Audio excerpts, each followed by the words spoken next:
You're watching live from Indian Stadium here in Jourdanton, Texas, where tonight the Navarro Panthers take on the Sinton Pirates in the regional round of the 4A Division II playoffs. Stay tuned for Panther Football pregame show next. You're watching Panther Football live here on the Navarro Panther Network.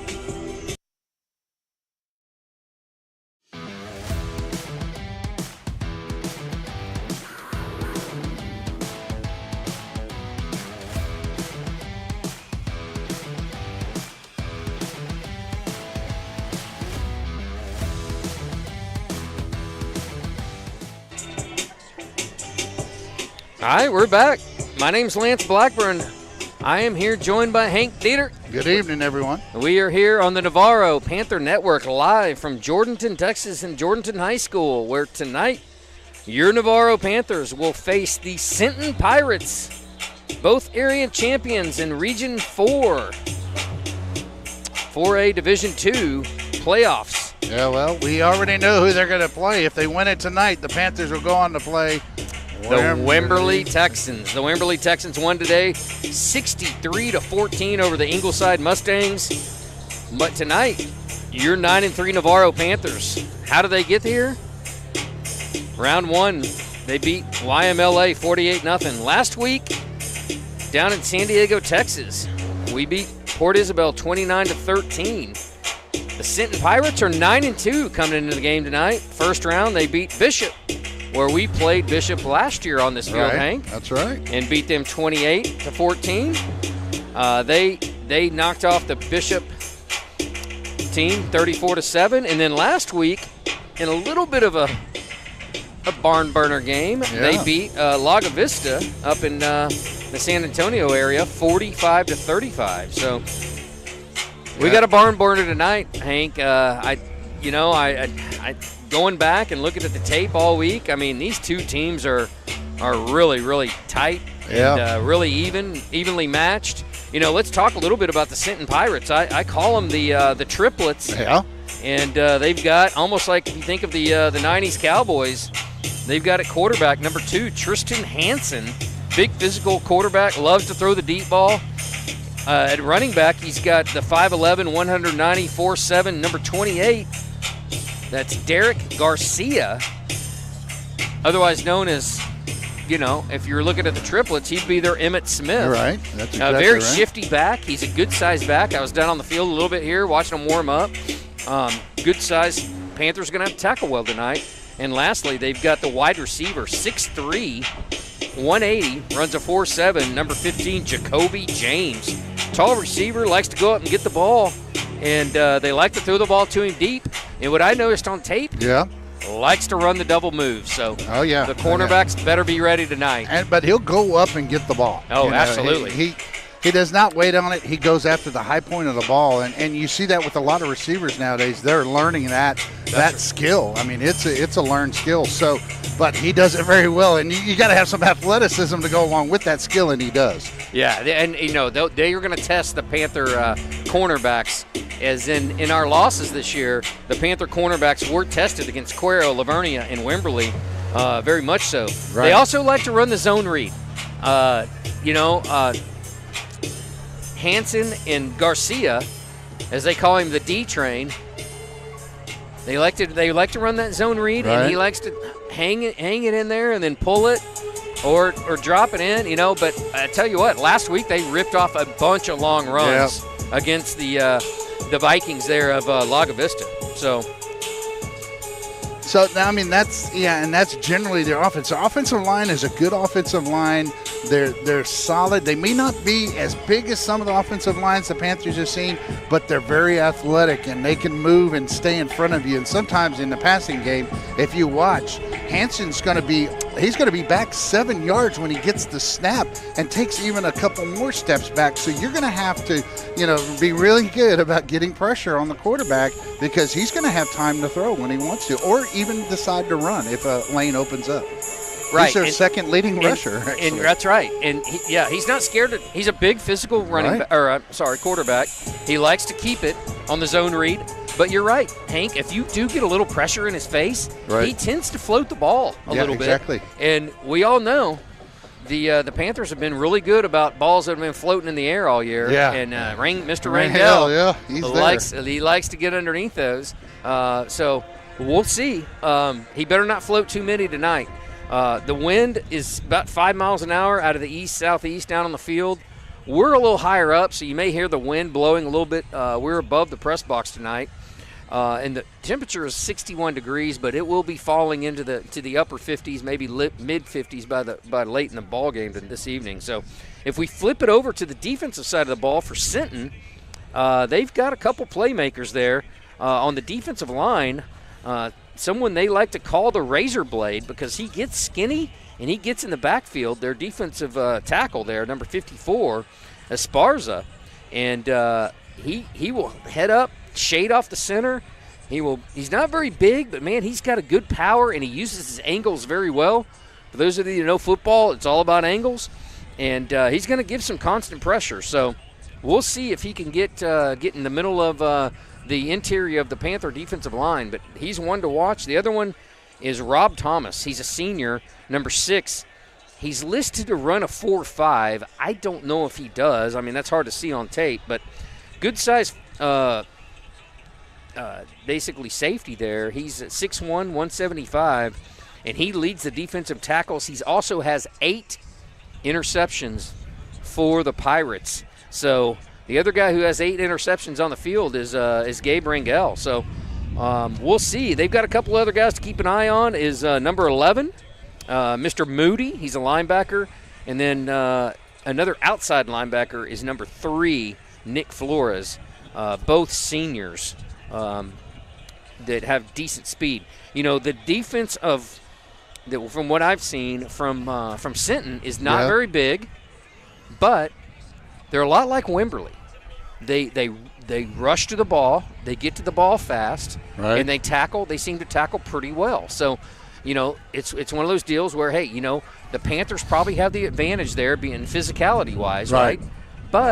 But you know, getting to the second level sometimes and getting on those blocks could be difficult for a lineman. So you got to make sure you do that. Again, take the correct angles. We talk about good techniques and tackling, and part of that is taking the right angle. You can't overshoot it. Always kind of stay in that inside shoulder area where you can still get to the outside, but you don't let them cut it way up to the inside. So that's kind of the Sinton preview. Yeah, let's look at the team comparisons if we can get that up real quick, and then that'll kind of summarize everything that we've talked about right here. And we've got both the Sinton and Navarro, and looking at the passing yards. You look at it, you think, okay, 75 yards a game. That's probably, it doesn't seem that much, but for the Panthers, it is. For this team, and that adds up pretty quick when you add it up to the rushing, as they get 284 yards per game and 39 average points per game. And then look at, points allowed, 18, actually a little less than what Sinton has. So Sinton, a good rushing team, and they average around 123 yards of passing. Now, they could, at some games, they had quite a bit more than others, but for like the most part, last week they hit a couple deep balls, which, we'll talk about that in the keys of the game. Right. But no, you're right. The team comparisons are very even, right? I mean, these teams are record-wise. Now, Sinton, they did have a game canceled, which I thought they weren't playing very good at the time against Edna. Yeah, that might have been, one of those games. Because of weather, they had to cancel it out, but it might have been one of those games that would have really tested, I think at the time, would have tested Sinton. And then the other thing to remember about Sinton is Sinton went up to at Lavernia, and beat them a week or two after we played them, and beat them 47-42. Now, the thing about that football game is Lavernia's quarterback was knocked out by the Panthers. The number one, their first-string quarterback was knocked out by the Panthers. So that was they played their second-string quarterback, which he's not a bad player, but he doesn't have quite the running, passing capability. If anyone watched the Bernie game last week or went back and watched the Bernie game last week, he was a big difference in why Lavernia is playing Davenport tonight and knocked off probably the favorite to win state. Wow. In Division I 4A. So, anyways, that's a big win, and that's a benchmark. You got to remember, our Panthers did lose at home to Lavernia. We played with them for a half, but they pulled away in that second half. So, that's why I think this game could be really, really tight. So Yeah, I do too. So we've got Scott Kibbe here with us, and he's going to bring us from the Skiing Gazette. He's going to bring us our fun fact of the week. Scott, how you doing this week? All right, I'm doing great. How y'all doing? We're hanging in there. All right. Well, it's week 13, so I'm going to throw several numbers at you. Some of the things I'm watching right now. Okay. Some of the history this team could make. Number one, Coach Blunt, should he win tonight, would be the winningest coach, have the most playoff wins of any coach in Navarro history, passing up Coach Goad. This will be his 17th. He and Coach Goad are now tied at 16. It's 16. Okay. Considering he did it in 6 years, this was only his 6th season there. It's pretty impressive. Pretty impressive mark. Now that's a fun fact. That is really good. like that. I like that one. Last week, Antoine Mebane went to 3,015 yards career with 31 yards tonight. He's 9th on the list now. 31 yards tonight. He'll go to 8th, passing up Johnny Alegria. 41 yards tonight, and he'll pass up L.J. Anderson and go to 7th. Wow. So good So numbers for help. gets 41, you said? Yes. Yeah. So we'll be looking for 41 to jump him up hopefully gets 2 there spots. Yeah. Okay. Awesome. And then finally, of course, we're still watching for the interception record for Gabriel Rangel. One more. Right. We can get it tonight. He would have that record. It would be a good night. Be a very that good would be night 9, right? Yep. He's tied with Garrett Weaver right now. Yes. Yeah. Yes. And of course, the team already has the team record in the season at 25. And then finally, just the Panthers, their 60th playoff game tonight. They are 36-23. So number 60 tonight. And then this a win tonight would be their 11th 10-win season last 12 years. So. Wow. 11th and 12. 11 10-win season in 12 seasons. That would be, that's phenomenal. That's up there with a lot of big school names that we know, and Navarro's one of them. That's awesome.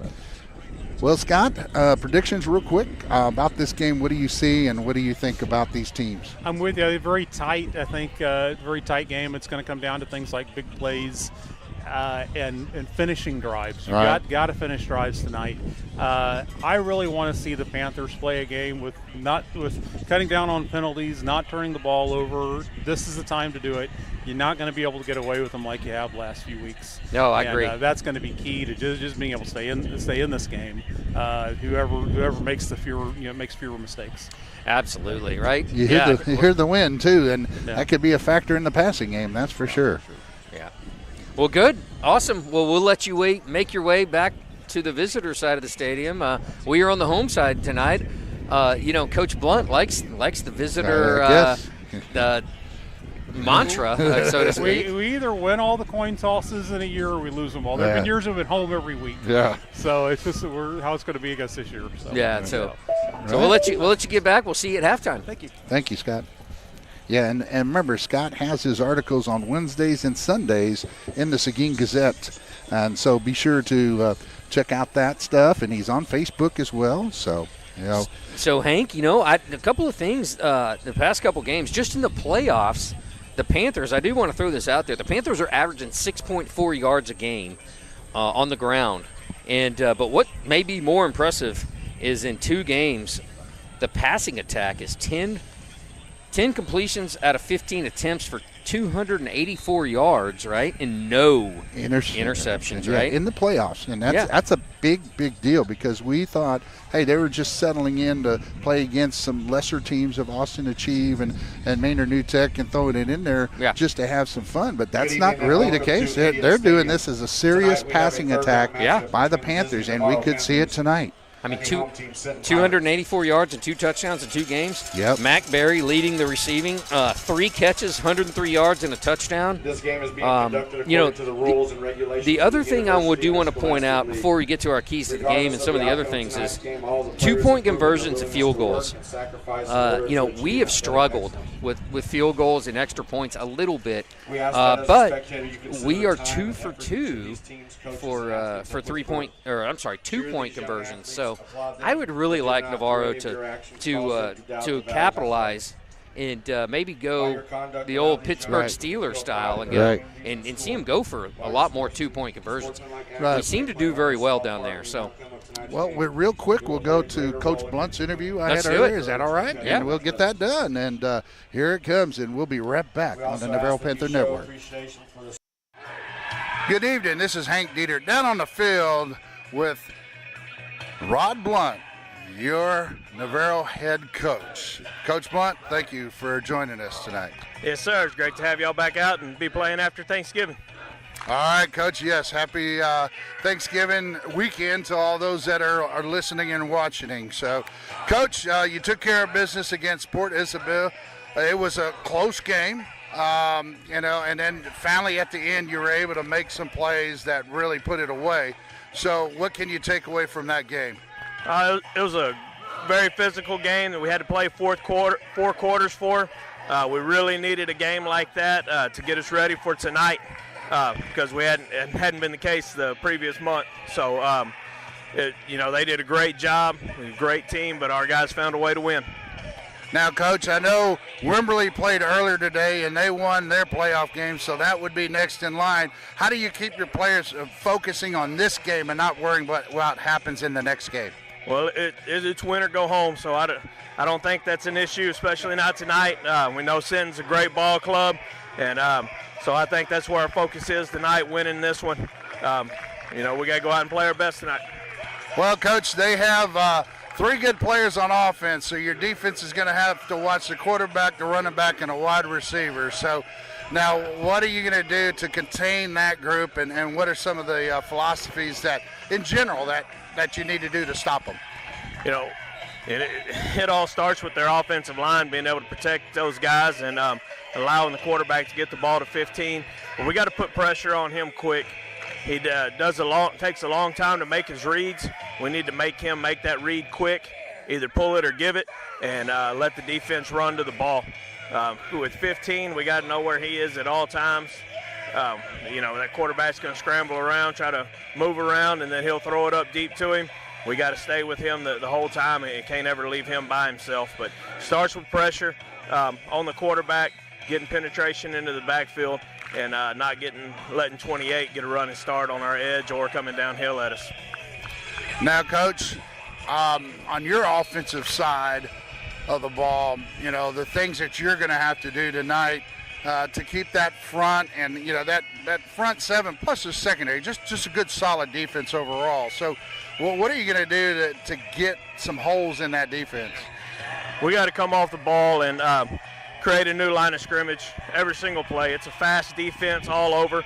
There's not a lot of weakness in it, so we got to take care of our responsibility, get some movement, and make sure we're picking up 3 to 4 yards every single time. And it's going to take everybody. Our backs got to do a great job of blocking or carrying out fakes, whichever they're supposed to be doing, and our backs got to hit it hard. But that O-line's got to come off low and hard and create a new line of scrimmage.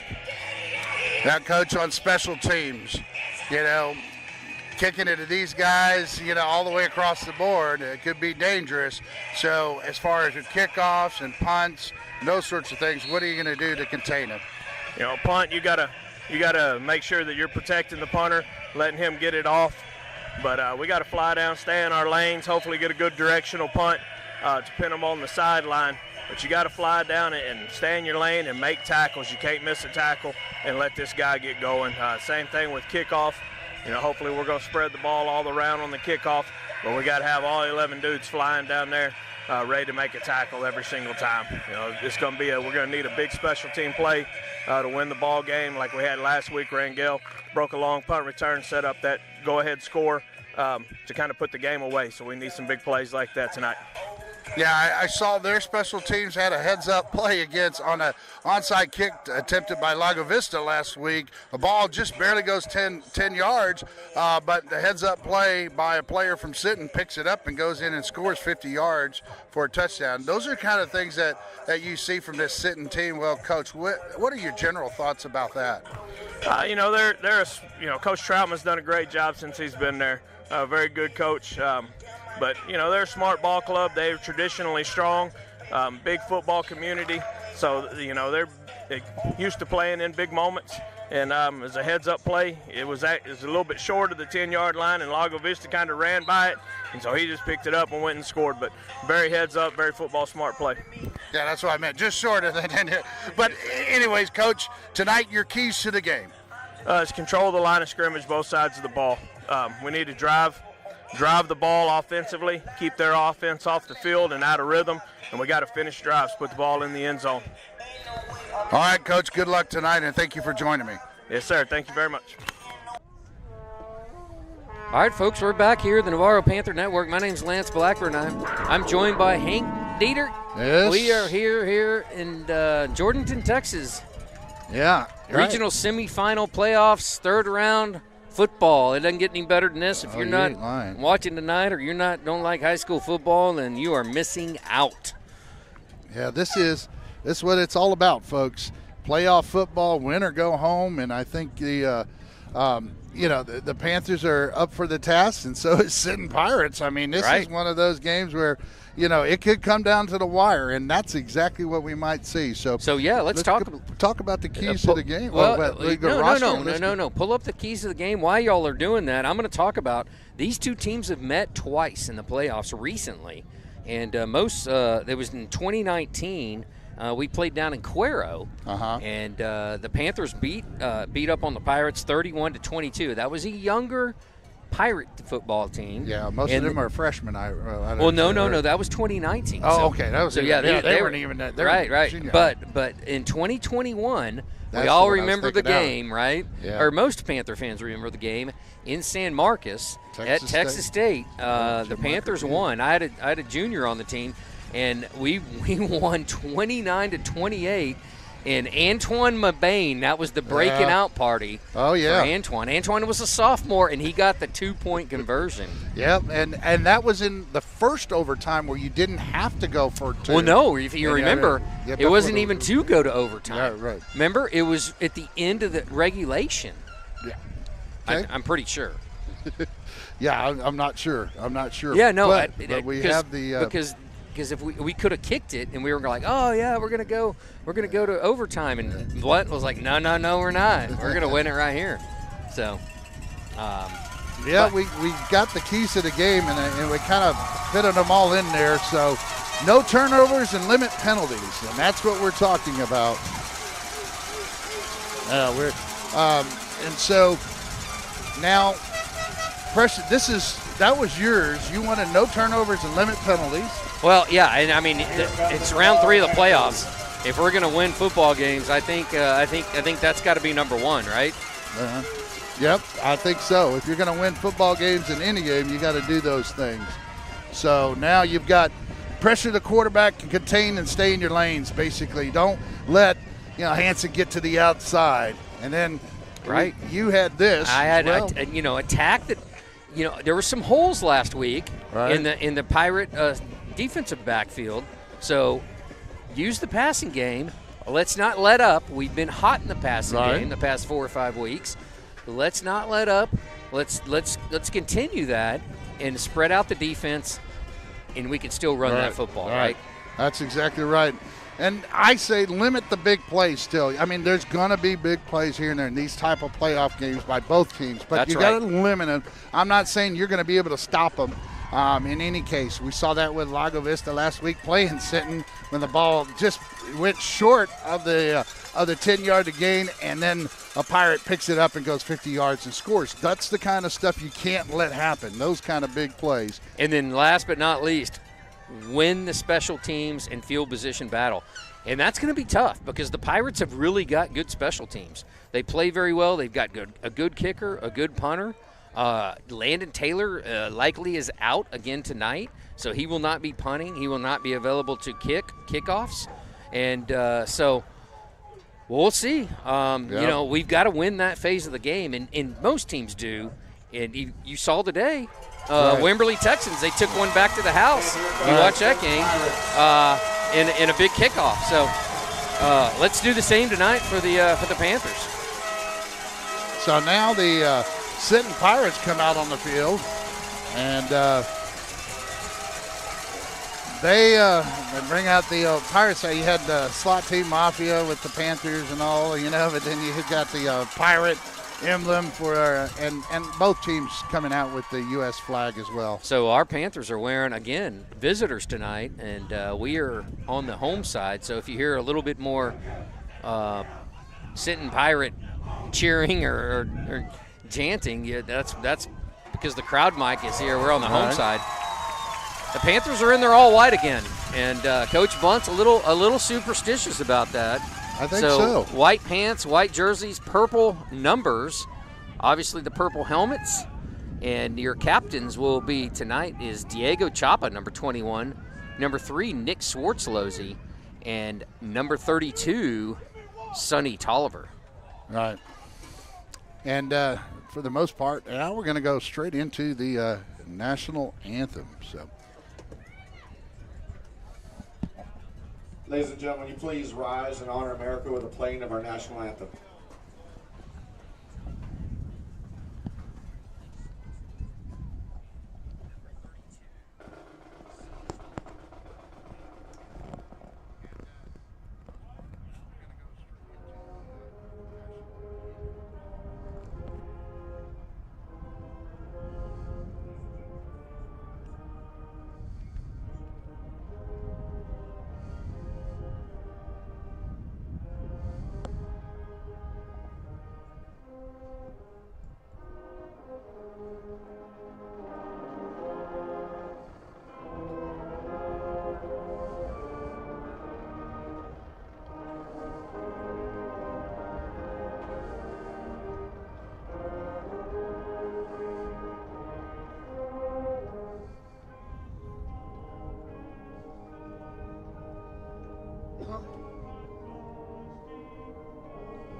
So you've got the Sinton Pirates in their maroon, all maroon jerseys tonight. Maroon pants, gray stripes or silver stripes, along with the maroon tops, silver numbers, and the silver helmets with the patented Sinton S on the side. Yeah, and you have captains number 6 Rob Thomas, and number 3 Nick Flores, number 7 Kobe Hesseltine, and number 11 Aiden Moody. Number 3 Nick Flores, number 6 Rob Thomas, number 7 Kobe Hesseltine, number 11 Aiden Moody.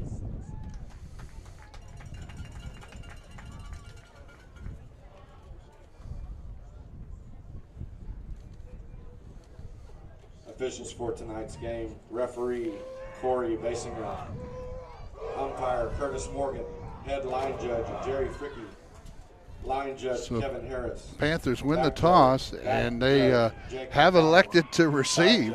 So they want the ball.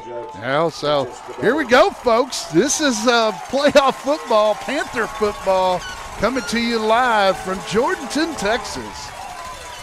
Navarro will be receiving the ball.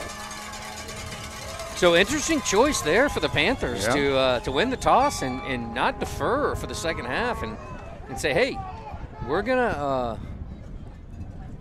maybe anticipating a higher scoring game.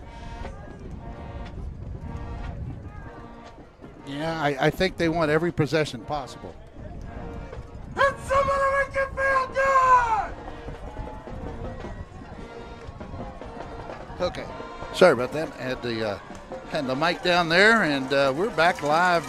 And I'm excited, Lance, and I know you are too. But, man, those young men out there on the field, they're ready to get after it. And I think, for both teams, this is one of those epic battles between two good, solid programs.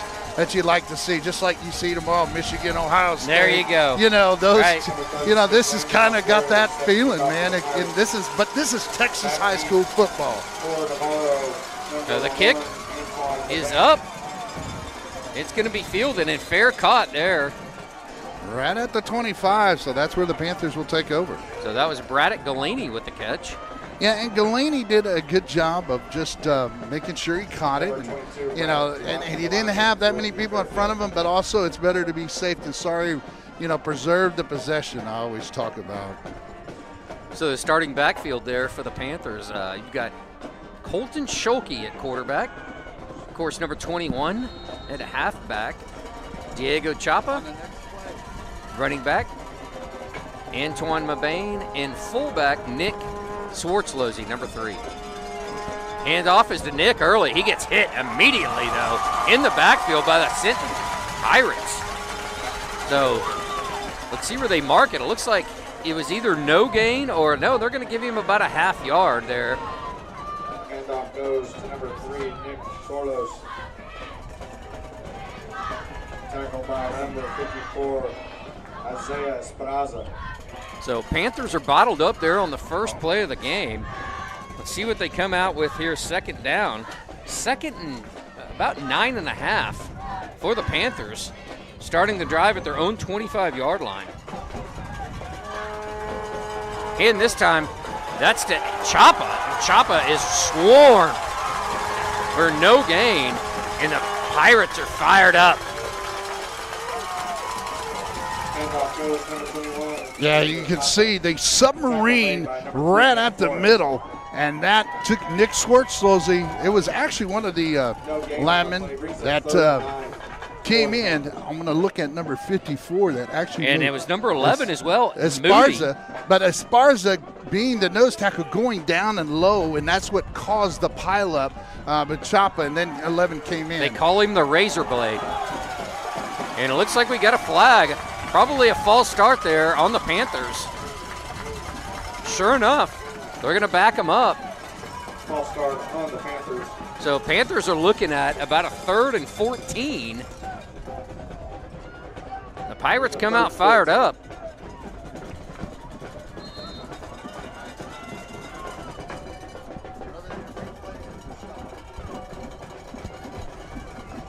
So here we go, first big play of the game. 2 split to the near side. They're going to fake it. No, they hand it off. That is a draw, but he is pulled down quickly. And that's Nick Swartzlosey, tackled by number 3 there for the Pirates, Nick Flores. Yeah, and no, essentially no gain on the play, and Panthers lose yardage on that. And it's not what you like to see, but that defensive front for Sinton had really come alive there. So Sinton did their homework this week, obviously, and they pinned the Panthers. So Mac Berry back to punt. He gets one off. Nice spiral kick.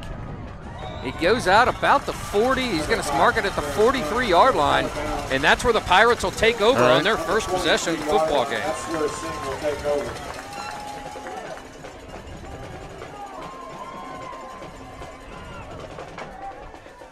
So now the Panthers are going to have to take over on defense, just like, you know, a lot of times in these big games you see defenses prevail early, offenses can't get going, and let's hope the defense of the Panthers can do the same. Yeah, you would hope that maybe they're feeling each other out a little bit. So shotgun formation. You've got Tristan Hansen running the show here for the for the Pirates. As he goes, he's going to keep it around the right side, but Mac Berry from the defensive end, and I don't know if he got back to the line of scrimmage. No gain on the play. Bring up 2nd and 10. So they will mark it right at the line of scrimmage. Yeah, so that'll bring up 2nd and 10 for the Pirates. So good play there by Mac Berry coming from the defensive end position. Just reading that.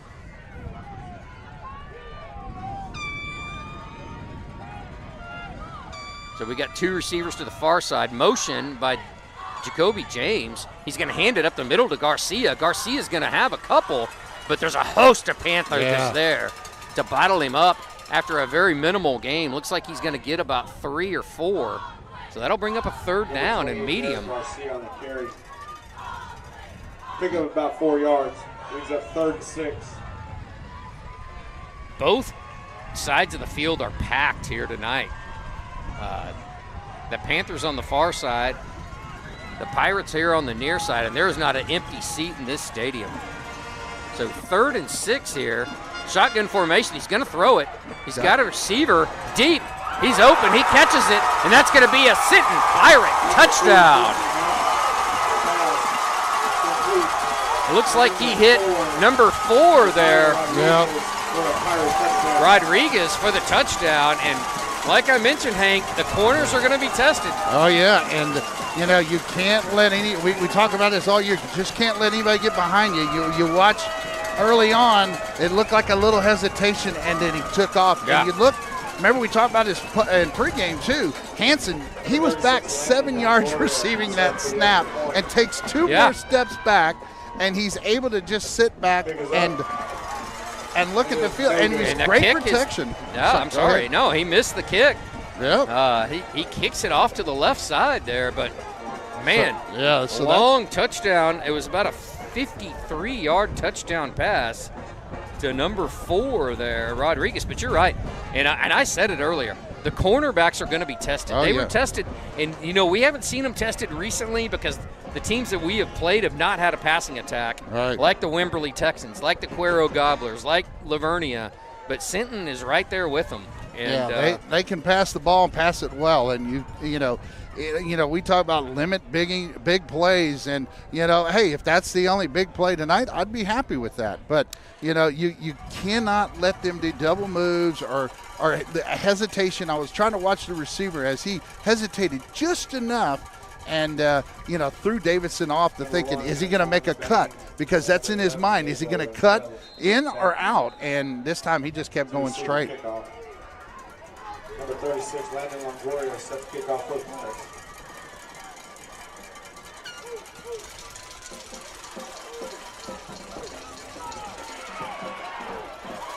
That's Ringhelm. And so Sinton here's fired up with 8:10 left here in the first quarter. They're up 6-0 after the failed extra point.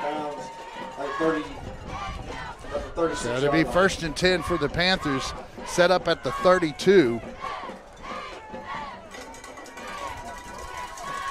So Panthers' second possession, 3 and out on their first possession.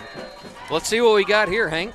Well, we'll see. Hey, I want to give a big shout out to Mr. Steve Yon and Rick Ganaway helping out with a new scoreboard. They're controlling the scoreboard, so it makes things a little bit easier for our students to run the computer. Scholke hands it off. That's Mabane, his first carry of the night. And the Pirates are all over Mabane.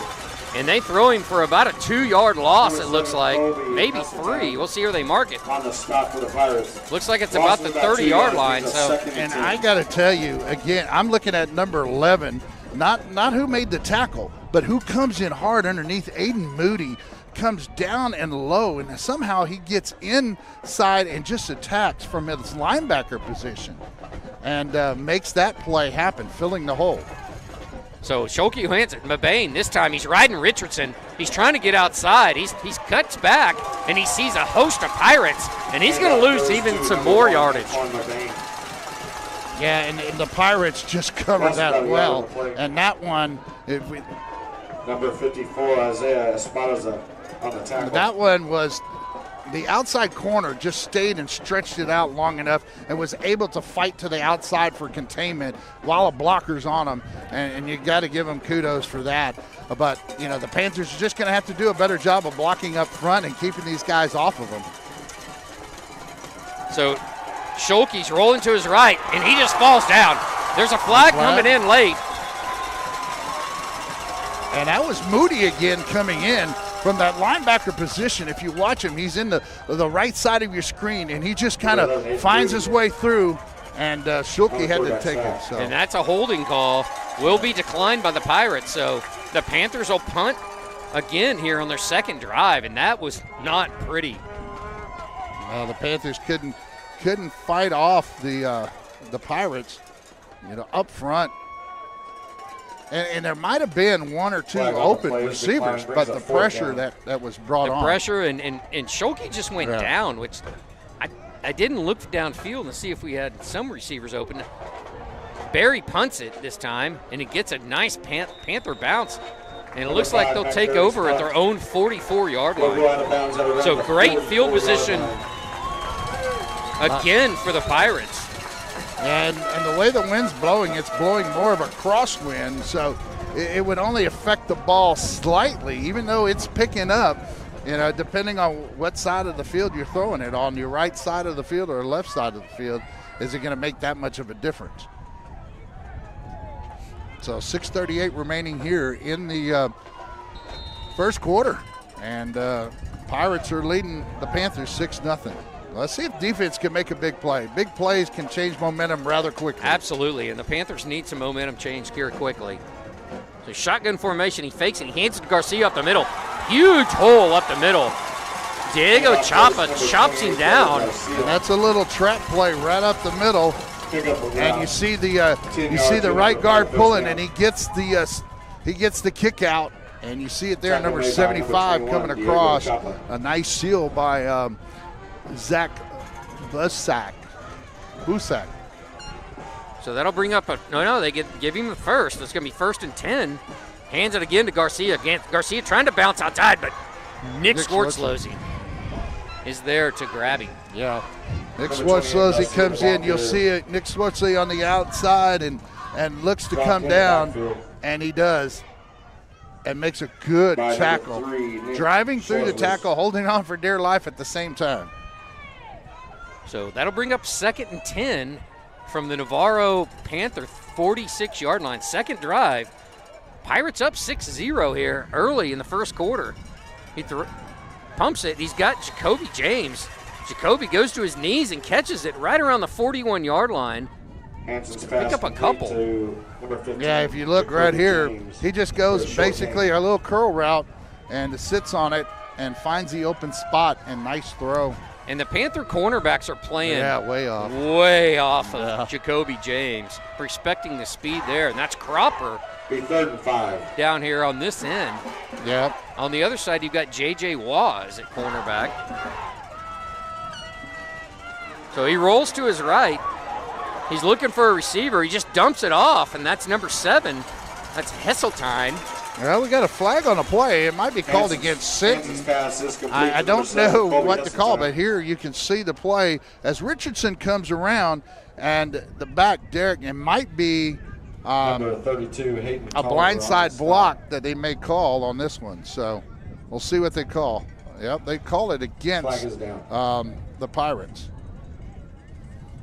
So it looked to be, I didn't quite catch the call. It is going to be a spot foul, though.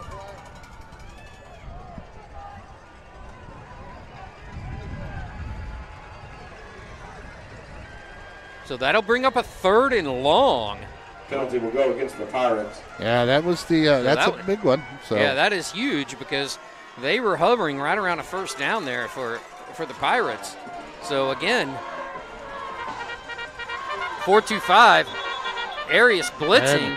Looked like we had a start. The receiver started early, did a CFL move. Let's see if we catch that.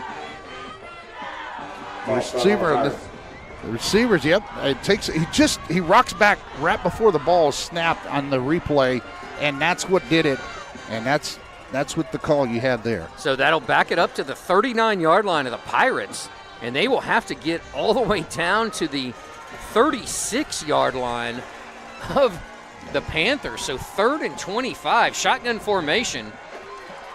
He's back. He throws it. He throws it deep. He's got a receiver there. He's got 2 receivers there. And to see if he brings it home. And that is Jacoby James. Jacoby James runs right into number 6. You see it here. They both run into each other and still makes the catch. But oh my, what an arm though. Yeah. I mean, he threw that just a dime. Yeah. I mean, 40 yards in the air. And he had his pick. Two offensive players get behind your defense. Cropper was there defending the play. So again, he throws it out to James. He finds James just on a little hitch route. Pass complete to number 15, Jacoby But James picks up a good 6-7 yards on first down. Yeah. 2nd and 5. You see on the replay, he goes out to the left side and just, again, almost just like a little curl. They're giving him room. You know, now it's time to press a little bit. You're going to have to press him. So again, he double pumps. He throws it. He's got a receiver in the back of the end zone, but he throws it a little bit wide. And that's number 3, Nick Flores. Yeah, you have to put a little bit more air on that, but not too much. Keep it high so it goes in the back of the end zone. And just I mean, could have been a catchable ball. And in high school and college, you only need 1 foot down. So 3:28 left here in the first quarter. The Pirates up 6-0. It's 3rd and 6 though, from about the 11-yard line. So he's got motion, and we've got whistles. Flags on the play. So we're seeing it's a 3rd down play too, mind you. And again, a mistake by the Sinton offense. The Pirates are going to be backed up on illegal procedure. So that'll back them up 5 to about will be marked off against the Pirates. The 16. So Hank, that's going to bring up 3rd and 11. Yeah, and that's 3rd and 11. Or they're gonna make it. So they're making it 3rd and 10. It's right on the marker. So I was like, okay, 3rd and 11 is what it should be. All right, so now Panthers need to get pressure. That's Hansen. He got motion. He's looking to his right. He throws a screen. That's Garcia. He's cutting back, but he's tipped. He's grabbed by the ankles. Let's see where they mark it. It's going to be a little short of the first down. That's Rangel grabbing him. Yep, and it's a naked screen. I mean, what we mean by that, there's nobody out in front of him other than receivers way off to the right. So the linemen let him come in, and they would go down after he catches the ball to actually go downfield, and which we don't see that too often. So he's going to keep it. He's going to run. He's going to have the first down on 4th and 1. He's going to get inside the 5-yard line there for Hansen. So Pirates knocking on the door here. First and goal. First and goal from the 4-yard line. 2:37 and counting here in the first quarter. And the Pirates are threatening to go up here by 2 scores early in this football game. So let's go. Let's see what the Panthers can do. Shotgun formation. He keeps it. He's tripped up, though, by Arias on the backside. He's not in. He does end up gaining a couple yards. Looks like we've got a Panther down in the end zone, though. I like the play on Arias. I mean, he's like, I've got to get in and make a play, and he gets part of the quarterback. So now there's a timeout taken on the field. The Panther is up and walking off, so that's a good sign. But I don't know if Sinton's calling a timeout. Play number 5, Mac Berry. Because they have all gathered to the sideline. No, they did not. So the ball is going to be spotted at the 2-yard line. It is 2nd and goal from the 2. So Hansen, shotgun formation. He's rolling to his right. They like the power down here, but he's pulled down again. Yeah. Arias pulls him down again from the backside. Yeah, Arias has just been all over the place. Look at the look at the replay. He's right here in the middle, and he breaks through one block and just makes his play.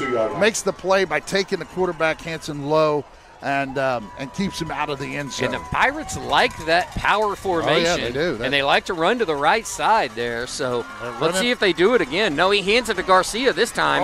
And that's the Bear. Oh. And the Bear just makes a huge play.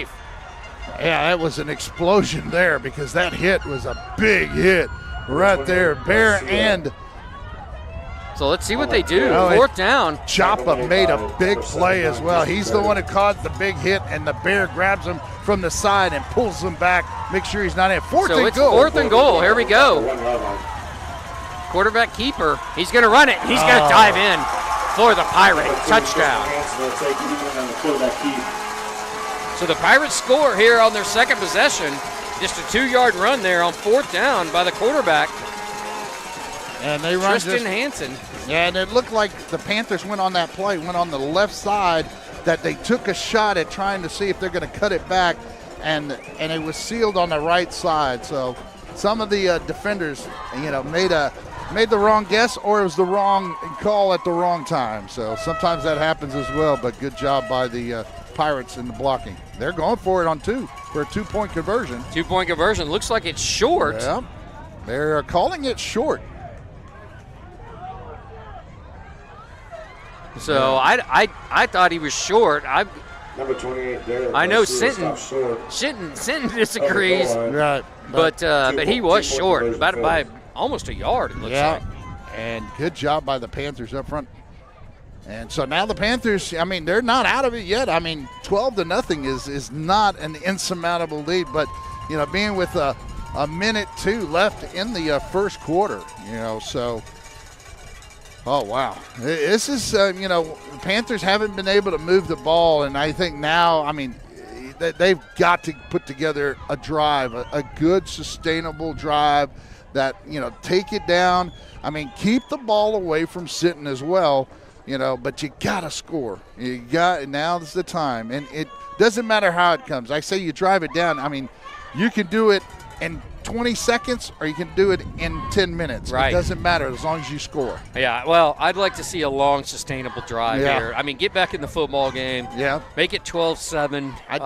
I prefer that, but I'll take the 20-second. We'll take an 80-yard touchdown pass. No, That's right. or run. Yeah. Right? Yeah, Exactly. we'll take any score at this point. But yeah, I would like to see him drain a little clock out. Sinton's got a bunch of momentum on the offensive side of the football right now. And Right. maybe if they sit down for a little bit, that might kill a little bit of it. But And the coaches now have seen 2 series and how their lineups are, and so they can make some adjustments, and I'm sure they have for the Panthers. all right, here's the kickoff. Kickoff is deep. And it's going to actually take a sidewinder bounce out of bounds. That'll be a penalty there on the Pirates. Yeah, so I think Rangel thought and myself thought it was going out of bounds. we'll see it right towards the end here. It will go and hit the ground right at the about the 6 or 7 yard line and go out at the 6. And you're right, a sidewinder curve there. So now you've got the ball set up at the 30. And we're on the home side, on top of the press box, enjoying the beautiful weather and view we have up here. But I have to thanks to Jourdanton ISD for hosting this for us. And there are very limited seats on either side of the stadium here. Oh, yeah. So minute 2 left here in the first quarter. He hands it this time. That's Chapa. Chapa finds a little room up the middle, and he churns his legs and fights his way for about 7, it looks like. Yeah, and that's what the Panthers needed. Number 21, Diego Chapa on the carry. Yeah, and he finds the hole. He's patient enough to let his blocks develop and gets to the spot he needs to be. As he made that hesitation move, you see a couple in that replay. You see a couple of Pirates go off to the second inside as he kicks it back outside. Panthers hurry up to the line. He hands it this time. That's Cohen Blunt up the middle. And Cohen's going to get the first down, it looks like. That's the first down for the Panthers tonight. But at least it comes in the first quarter. So 20 seconds and counting here in the first quarter. It is 12-0 if you just joined us. The Pirates have scored on a long 53-yard touchdown pass and a 2-yard touchdown run on 4th down by their quarterback, Tristan Hansen. And it's been 2 punts and out for the Navarro offense. They'll let the time run out here. That's the end of the first quarter. So that is the end of the first quarter. Panthers are trailing 12-0. Let's see if we have the QR code to bring up for the broadcast club here. I know we're kind of limited on students as most of them are out for the Thanksgiving vacation, so to speak. And but the QR code is up there. If you want to donate to the Navarro Broadcast Club, then please do.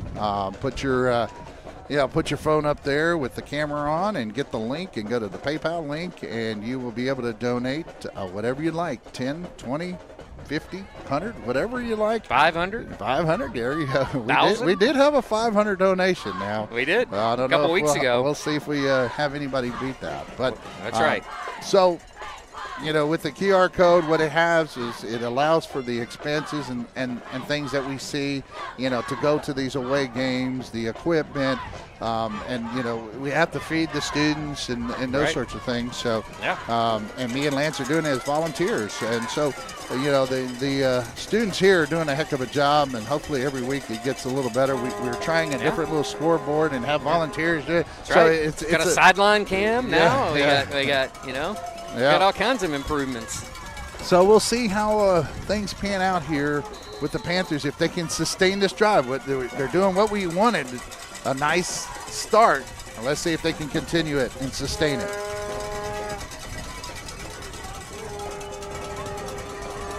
So here we go.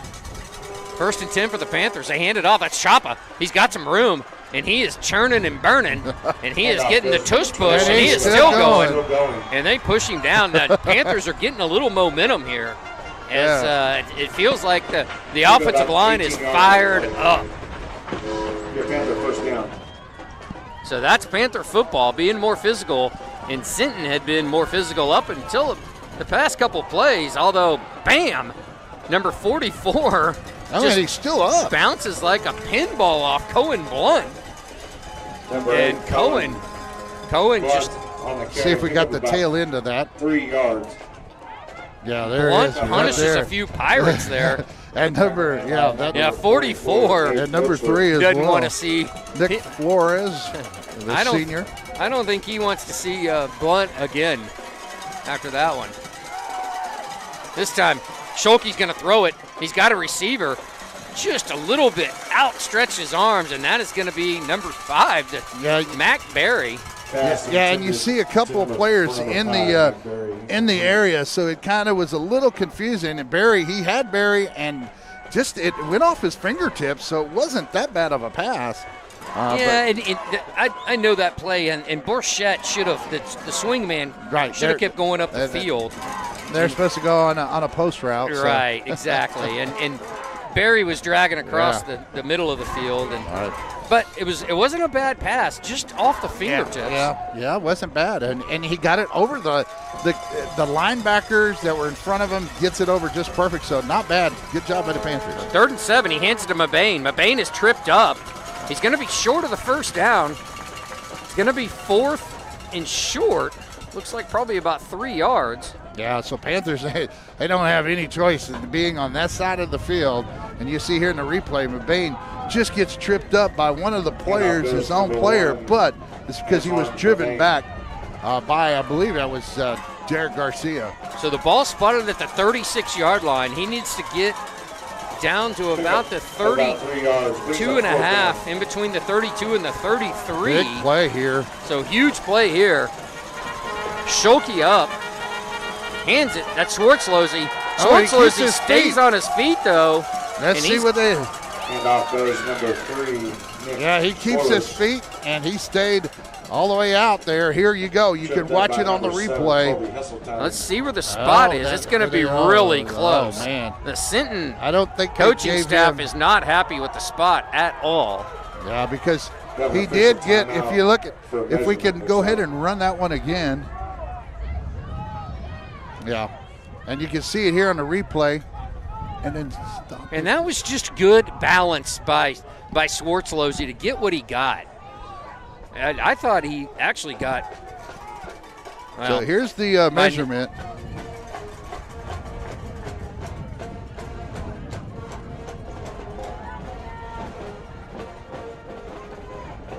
Is it going to be enough?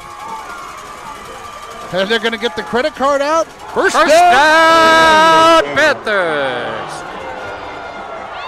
That was close. Yeah. And we did see it already, like I said, on replay. Let's go back to. And hey, I mean Sinton. I know Sinton fans are upset about this, but really, it was close. And got to give Schwartzlosey a little credit for extra effort, keeping his balance, diving forward, gets the first down. keeps the Panthers churning here. 10 minutes left here in the second quarter. Much needed drive here by the Panthers. They're going to hand it. The ball's on the ground, and the Pirates got it. Oh, but there is a flag. I wonder if we have offsides, but there is a flag on the play. Recovered by number 3, Nick Flores. Let's see while they sort this out. No, it's against the Panthers. Okay. That will be the Pirate football. And he puts it in the breadbasket, and I'm not sure what happened there. If the back just wasn't expecting the football, but we talked about this. Right. You've got to limit these penalties in fumbles, and this one comes up to bite the Panthers.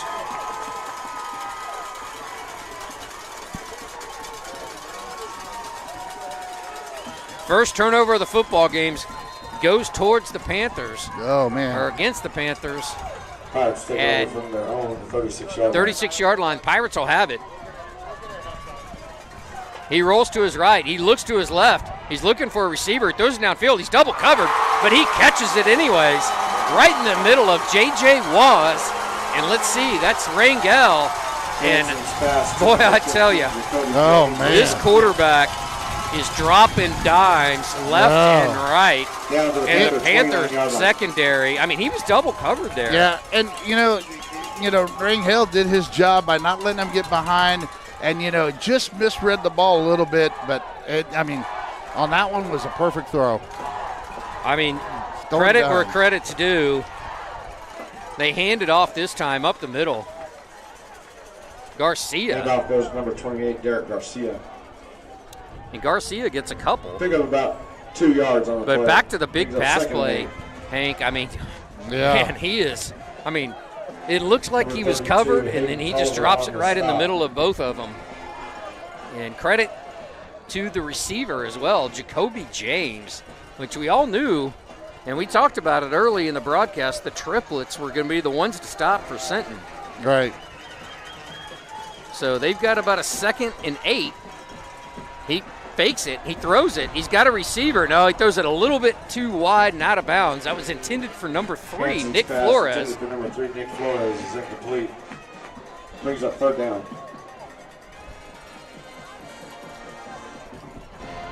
Number 6, Austin Davidson on the coverage. Yeah, you see on that replay that it was good coverage that time as well. I mean, did not let him get behind, and it had to be a perfect pass, and that time it was not. So, 3rd down and 8 coming up here. So 3rd and 8. He hands it this time to number 4. No, he keeps it, fakes it to number 4. He's going to have the first down, and that was just a quarterback keeper. Straight up the middle for Hansen, Tristan Hansen, and we've got another Panther down. And what's odd about that in the replay, you see Chapa goes down and nobody hit him. And we see it in the replay, and he slipped, and so something that Turf caught him. And you like to say the Turf monster got him. So there's going to be a timeout on the field right now with the injury timeout. So the Sinton Pirates are driving again. Maybe we can bring up the QR code. This might be a longer timeout than injury timeout, but yeah, Hank, they continue to make plays. Kudos to the Pirates. And the Panthers just need, like you said earlier, they need to swing the momentum somehow, right? Somehow need a big play. And it's one big play, right? Exactly. I mean, right now it could be a fumble, it could be an interception, it could be a sack, but we really haven't got a lot of pressure on their quarterback, and kind of let him stand back there. Right. And he's dropped him in. He's okay. Give him a round of applause. So Chapa gets up, and he's going to go off on his own accord, which is always a good sign. He had we saw in the replay, he had like a slip there.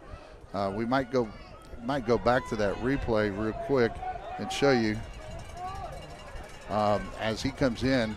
He's number 21. You'll see him come rushing in, and then as he slides down. Yeah. Just kind of an awkward fall.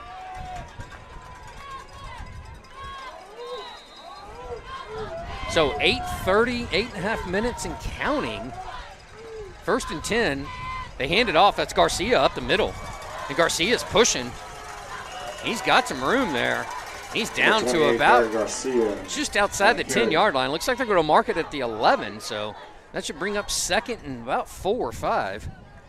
Yeah, you see it. Number 3, Nick Schwarzloos, and number 82, Fulton. You see that you know, the Panthers can get that initial contact, and they're doing good with that when it's a run, but then they've been, in most situations, they've been on their heels looking for the pass, and that's when the run opens up with the quarterback. So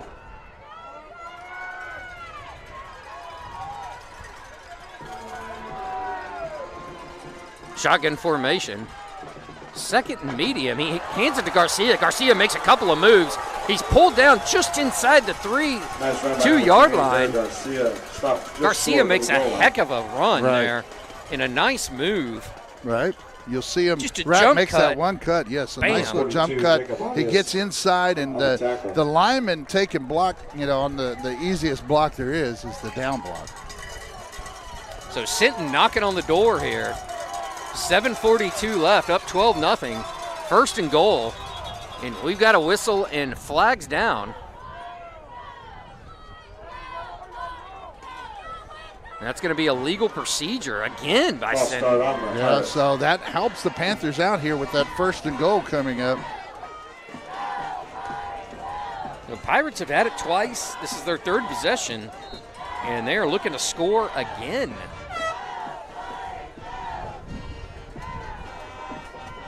Yeah, and for the Panthers to get a momentum changer here, it's going to have to be a pick, a fumble, a turnover of some sort. So he hands it this time to guard. No, he fakes it, and he throws it, and that's Ryan Tatum. Yeah. Did he get it? Did he get? Yes, he got it. Yeah. Ryan Tatum with the touchback, the interception in the end zone, and that is he had pressure in his face for the first time tonight. Right. Exactly, and he looked to throw it up, and nobody was there. Yeah, yeah, and Ryan Tatum with the interception in the end zone, and that's exactly what the Panthers needed. Wow. Wow. And now they need to go down and score. So 7:13 remaining. Huge stop there, though. Wow. And that is the 26th interception on the year for the Panthers. Yeah, Ryan Tatum, we didn't know because his back was to us, so we couldn't tell. I was waiting for the official to give the touchback, and once they gave the touchback, they said, yep, that's an interception. So, and Panthers now take over at the 20-yard line of their own side of the field here.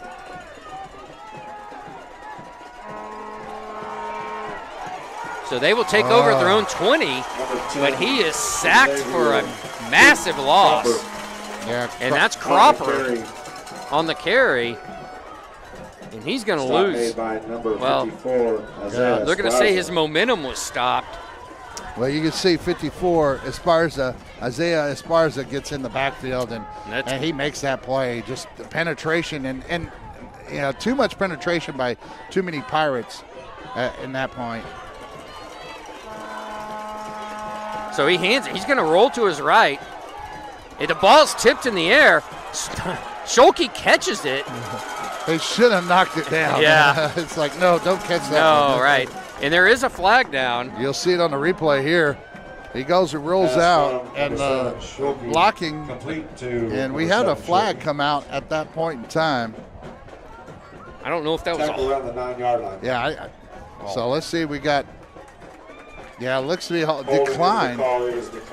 Yeah, because of the big loss on the pass reception. Schulke was the quarterback passing, and he was also the receiver on that play.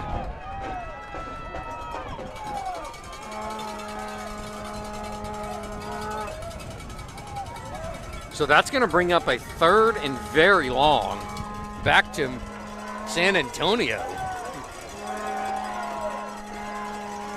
So, yeah, it's going to bring up.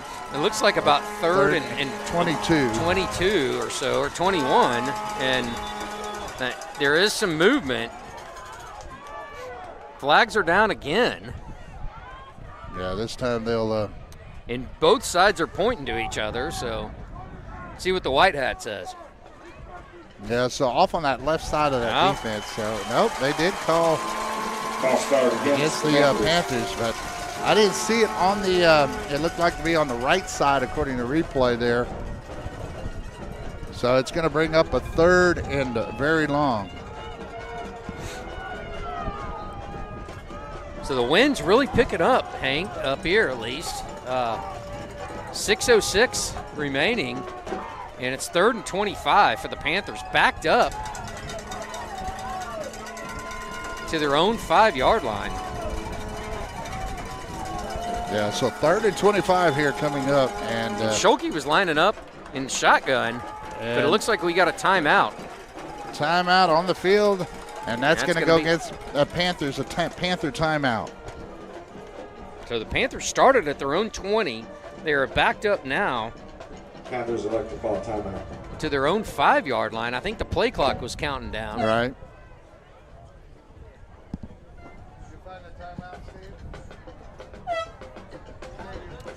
So we've got 5:49 left here in the second quarter, and big momentum change there was Navarro stopped the Pirates.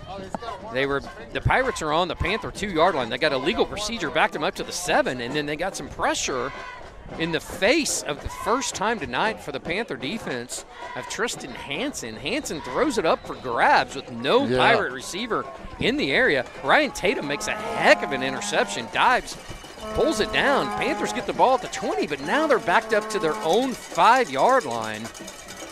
And in a dire need, they need to get out to the 30 for a first down. They need to pick up at least enough to give their punter some room. That's Mabane. Mabane trying to get the corner, but he swung around, and he is tackled there by number 5. Yeah, he gets almost 5 yards on that play, but Andrew Silva. But Mabane's got to break that tackle there. Yeah, and normally he does. You see him spin out of it in most cases. I mean, he had some room if he just gets through that or cuts it back. And the Panthers are going to have to punt. And that's Mac Berry with Landon Taylor out. Silva will be back, number 5, back to receive the punt. He's standing just inside the goal line. He gets it off, almost blocked. And it takes a slight roll, but it's going to stay right around the 40-yard line. It looks like the 41-yard line. And the 41-yard line. And that's where the Panthers will have, or I'm sorry, the Pirates will have it. So the Panthers have had 4 possessions tonight. They've punted on 3 and fumbled on 1, and been a rough night for the Panther offense. Yeah, hadn't really got anything going, but, you know, that a couple first downs, and then that was been pretty much it. So here with 5 minutes remaining, you know, this is the winner of this game goes on to play Wimberley. So, you know, Panthers ain't out of it yet. 12-0, anything can happen. Another turnover can really change this game. Yeah, we need the Panther D to step it up here. So he's got some time. He finds a receiver. That's number 10. He catches it. He cuts back upfield, and he's going to have about a 6-yard gain. Yeah. Number 10, Jaime Obeda. And this is just an opportunity to stay in front, you know, keeping them in front and Sinton taking advantage of that. And so I think Sinton's really come out looking the pass to set up the run. So we've seen situations here where Hansen has been able to find big gaps too after a big pass play. So 2nd and 4, we do have whistles. Ball at the 35-yard line. Timeout, Navarro Panthers. So Panthers do have 1 left. Down by 12. Must have saw something there they didn't like. Yeah, it's dire. Right. They got to stop them here. You do not want to go down. I guess if they score, it could be 20-0. Worst case scenario, it could get a field goal. They've got a good field goal kicker. Yeah, could and be 15-0. You know, yeah. But either way, you don't want to go down 20. You don't want to go. Yeah, you got to get a stop here and make him attempt at least a field goal, if anything, from here. You know, right, or from this area. The defense, though, the time that we saw the interception, like you said earlier, he'll float the ball a little bit, and he did exactly with pressure that. in your face. Yeah, in his with face. Hansen, He tends to float the football. and so you've got to get pressure on him.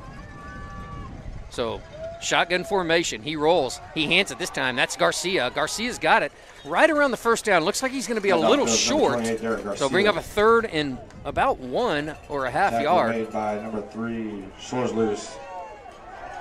So Nick Schwartzlosey on the tackle. That actually they mark it. It's going to be 3rd and 2. Yeah, I don't think the fans like the spot. One thing about the Sinton fans, they're pretty intelligent when it comes to the football IQ they have. So they hand it again. This time Garcia up the middle. Looks like he's good. Well, let's see where they spot it. They're gonna come together here with the line. I think he's short.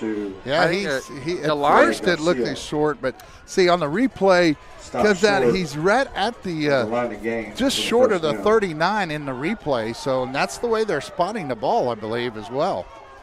Yeah, he is short. The line judge brings him in. There's 4th down. So the Sinton fans are not happy. It's right at the 31 and a half. He's about a quarter of a yard short with 3.5 minutes to go here in the first half. It's 12-0. Panthers down.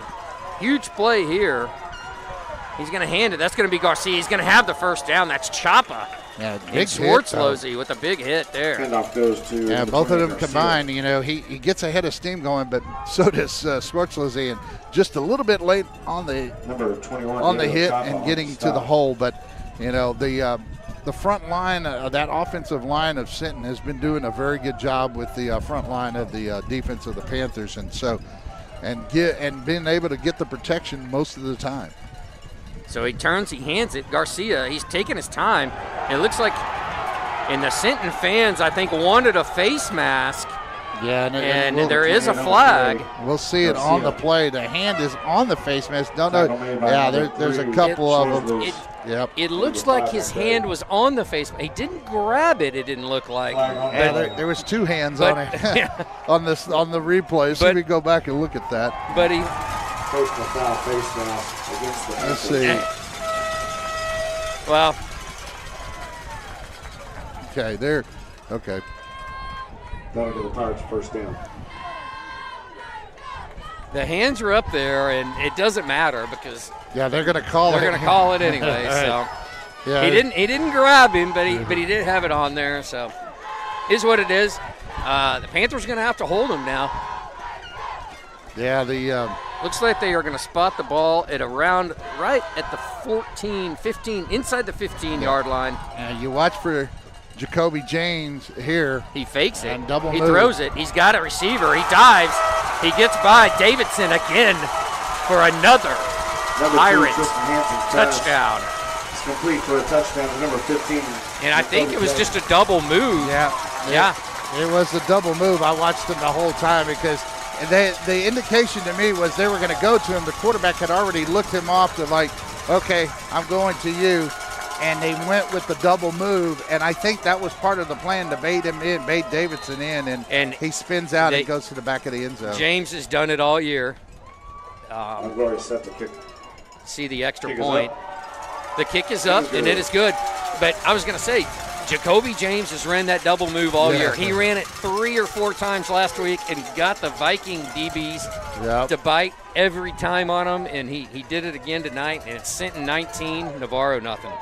Yeah, Panthers are going to have to come up with, a little bit of different scheme here on offense and put in a little bit of the wrinkles that they've, normally, you try not to show the wrinkle. Now it's do or die. So whatever wrinkles you have to the plays you've already used and you can get those to work, or go back to your plays that really work well, that have always worked well, no matter what the situation. So that's what we might see, in this next offensive series. But you don't want to get to a point where you're just throwing the ball up and on a wing and a prayer. You want to be out here. You're still in the first half, 2:20 remaining. You have a good chance of still scoring and getting back. One score puts you back into this game. That's right.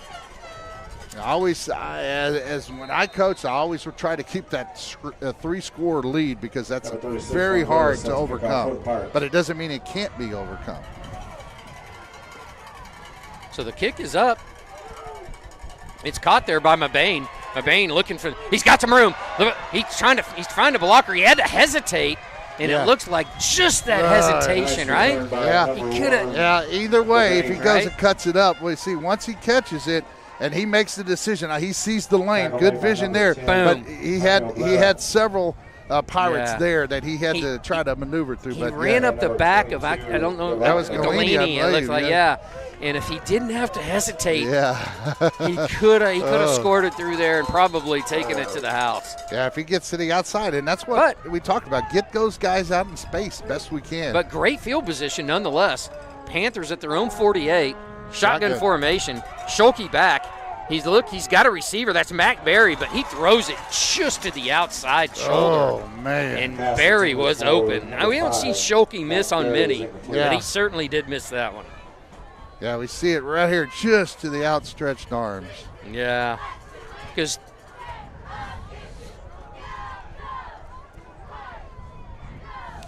so now I mean, good hustle, good try. Hey, and you know what? I mean, the pressure didn't come till right at the end, so Schulke had time. So credit to the offensive line and giving them enough time to get the pass out. So Schulke hands it this time. Swartzlosey up the middle. He's going to be bottled up just for about a 2-yard gain. Yeah. That'll bring up 3rd and 8 for the Panthers. Number 3, Nick Schwartloose. Yeah, you can see it right there. Just gets, and they're submarining very well, some of the linemen, and they're not all submarining. So they have it looks like a method to their madness. So we do have a timeout on the field. Yeah, Sinton wants to get the ball back, and they want to score again, and so they took the timeout here. So Sinton's got 2 left, timeouts that is, and the Navarro Panthers got 1. So 2 minutes left, and you're right. If they hold them here at 3rd and 8, then they're going to force the Panthers to probably have to punt the football. So and that's exactly why. And now you start you can't take them in the halftime with you, so might as well use them. That's right. I mean, if you can get the ball back here. If the Panthers get the first down, they're not going to use it. I wouldn't expect them to.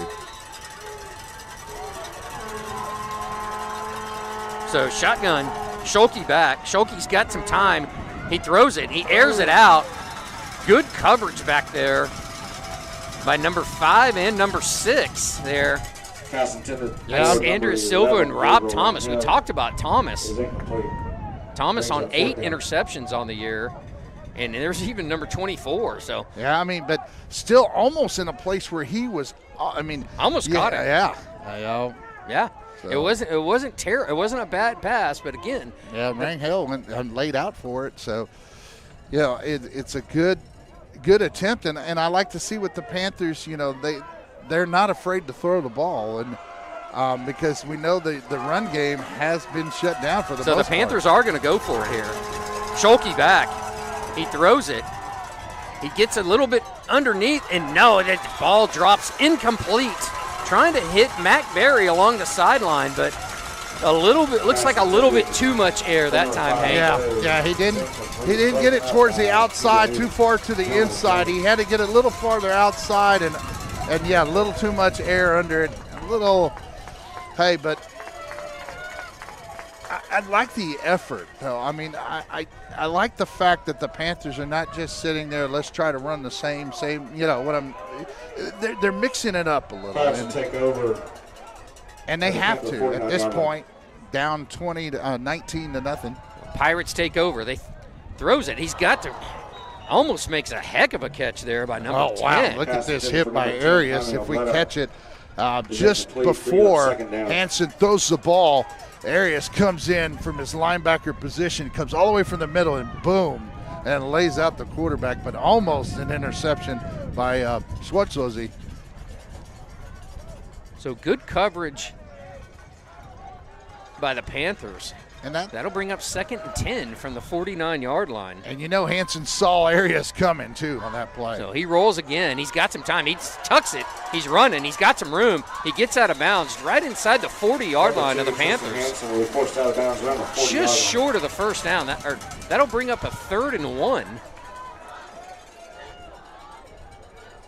So yeah, I didn't see if he had anyone open downfield. But I didn't either, but I was watching as Navarro Panthers linebackers come in. They went way too far to the outside, took themselves out of the play by going too far upfield.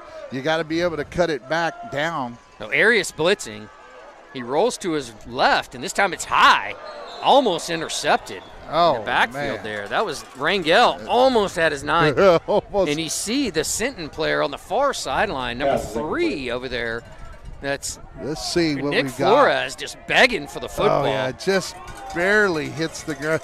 I mean, Rangel tried everything he could to get his arms underneath it, but it's just close. So Sinton takes the timeout here. It's their second timeout remaining with 1. And so let's go ahead and bring up the QR code as well, and we'll go ahead and give congrats to our broadcast club. They've been doing an excellent job. We'll be doing other events as well, but with this, you can donate to the broadcast club here at Navarro, and it benefits the students and what they do in this area, because some of these may actually take these on and make a career out of it, because productions of live broadcasts have just exploded. And so there's a need for them out there. There's a market out there for them. So help them out, get them the equipment, the transportation, all that goes with it. So thank you if you have donated. We appreciate it. So big 4th and 1 here, Hank. Minute 26 left on the clock. Let's see what Hanson does. Hanson hands it off. Garcia trying to get to the outside. That's Tolliver. Let's see if he gets it. He's stretching it out. Let's see where they mark it. And I think they're going to give it to him. Yeah, here we go. Because he stretched it out and Garcia just got right it. Here. We're looking as he stretches it out right there. He puts it past his arm. Yep, you can see it with the ball. So, yeah, I mean, unfortunately, he was able to get the ball out, but it looked like he took his inside hand. Normally it would be the outside hand, but he turned his body and pulled the ball out, and you saw it on that replay there. So just a heads-up play by the junior running back there for Sinton. And so Hanson back. Looks like he's got a receiver. Just dumps it off to the short guy, and Nick Schwartzlosey. Nick Schwartzlosey, yeah, big hit. I was going to say the ball almost came out as number 7 had to turn his body. That was Hesseltine. Yeah, Hesseltine turns his body, and you see him try to corral the ball back as he goes down. That ball almost came out. So that's a timeout that's taken by Sinton. So that's Sinton's final timeout. They have none left there. 53 seconds left here in the second quarter. 19-0 from Jourdanton, Texas. And boy, that wind has really started to whip up here. And it's coming a little bit more from the south now than it was earlier. It seemed like it was coming more of just a straight across from the east. Now it's a southeast wind. So it's going to bring up, it'll be a 2nd down and 5 coming up after this timeout. So the ball is resting right at the 34-yard line of the Panthers. And it's 2nd down.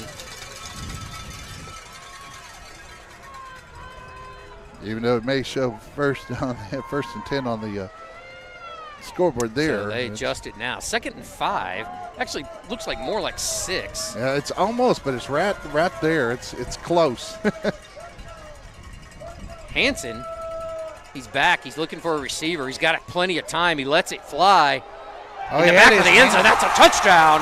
Boy, goes up and grabs it. And, of course, that's Jacoby James, the all-star. And we're looking at the replay to see if he couldn't quite catch it earlier, but he looked like he had both hands on the back. It didn't show it extending, but we didn't have it quite on the replay. But just a nice job of going up and getting the ball on the outside and moving with it. But so now Sinton's taking a command and lead here over the Panthers, 25-0 in the first half.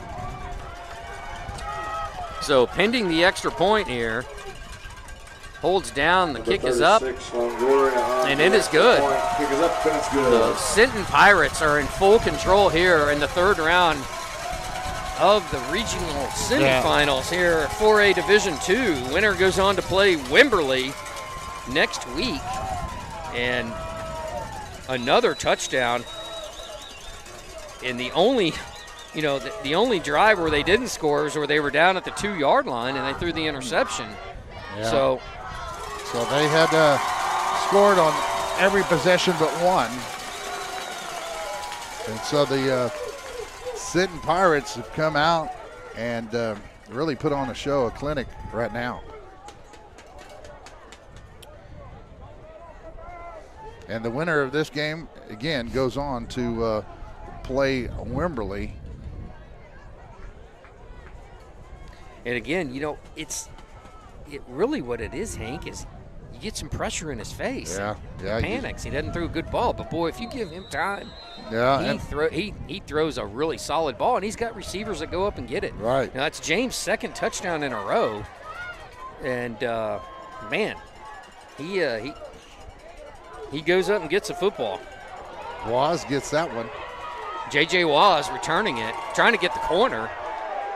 He does. He finally gets the corner, but not before he's run out of bounds. Yeah, you'll see it here. He runs, he catches it at the 26-yard line. He goes back to the 20, inside the 20, and then has to come back out and essentially runs all the way across the field to get it where he initially got the ball. So now the Panthers need a score. There's no doubt. So we're rallying the troops right now. So 36 seconds left. Panthers down 26-0 here in the third round of the playoffs here early in Jourdanton, Texas. Almost a halftime here in Jourdanton, Texas. He throws it. That's Peyton Helford, the freshman, trying to hit Brighton Camp on a double pass. Nice pass there. Brighton Camp had a shot at it. It wasn't bad at all. It was that was a bit surprising. So pulling out all the stops here. Yeah, nice job by the Panthers, getting people in position to make that play.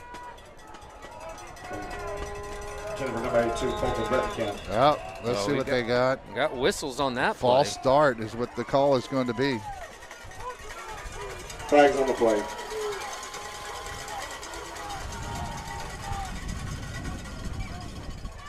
Well, now the Panthers just have to put, you'd like to see something put together here to where, 20, I know it's only 27 seconds, but you don't want to give anything to Sinton by, a pick six or anything like that, any kind of turnover. But yeah, you'd like to see something really positive before you go out in this half. He hands it at the middle. That's Choppa. Choppa's going to gain a couple before he's pulled down. Yeah. Good job by the Sinton defense by,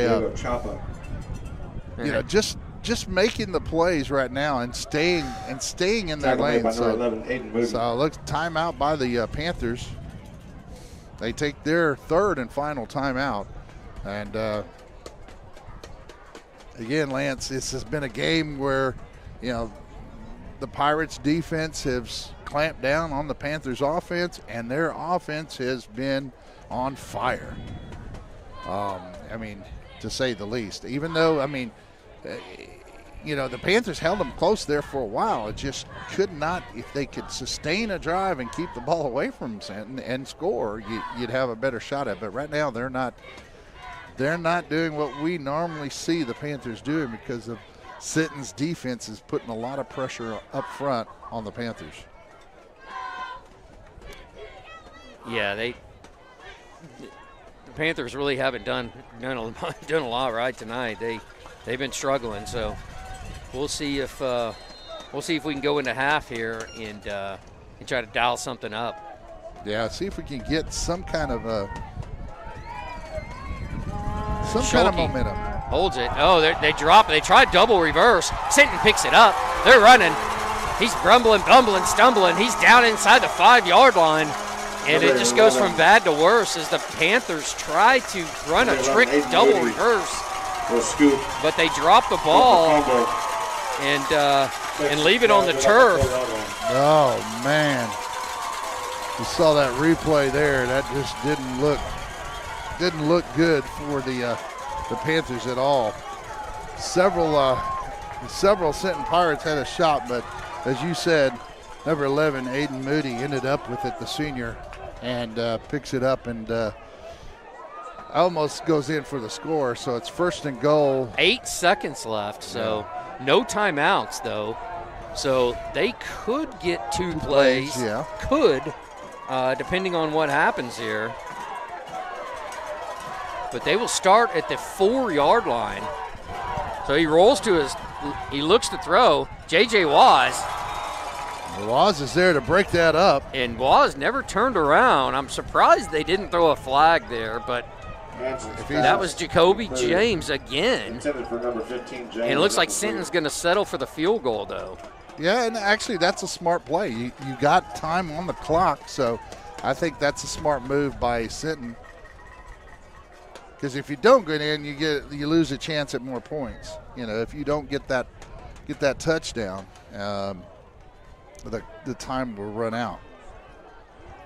So they will mark it here, right? It's going to be basically an extra point.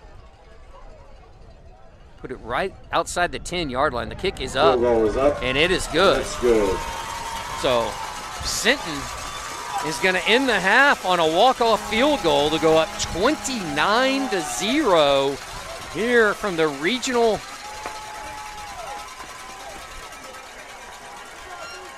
third-round playoff game here in Jourdanton, Texas, up 29-0 going into halftime. And in the second half, Sinton will receive the second half kickoff. Yep, and they have the lead here, 29-0 over the Panthers, and not what I expected at all. So let's see if the Panthers can regroup, and like you said, the coaches put something together and make some adjustments, and we'll see what happens. But we're going to be bringing you some of the halftime show. We'll try to get you on the sideline camera to be there with the band and all. So I know the band usually at this time of year doesn't do a lot of different things. They've already done contests and marching contests and all, but they do come out and play, and we'd like to support our band as well here at Navarro. So we're going to take a break and let you watch the Navarro Panther band.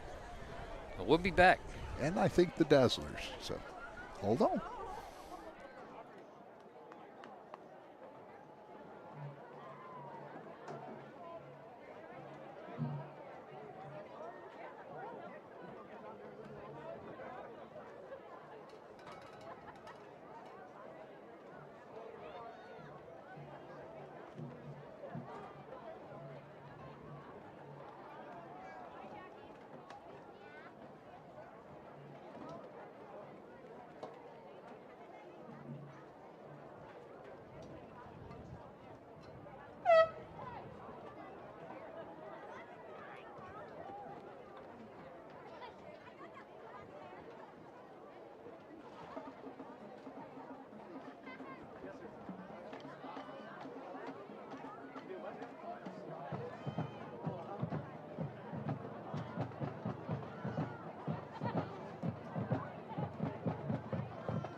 Please welcome to the field the award-winning Navarro High School Dazzlers drill team.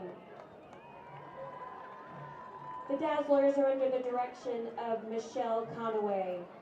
The 17th line is led onto the field by Captain Harley Bodie.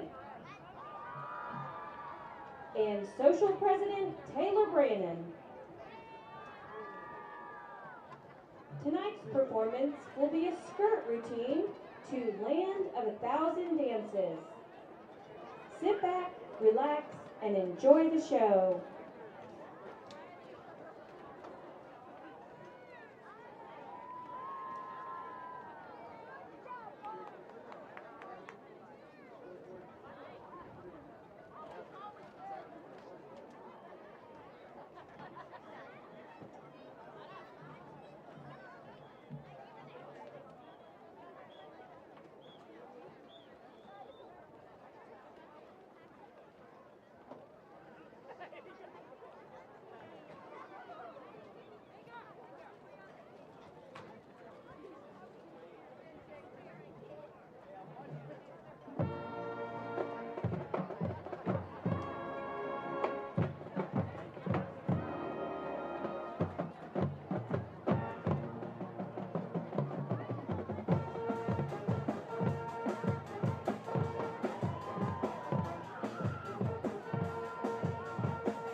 Good evening, ladies and gentlemen.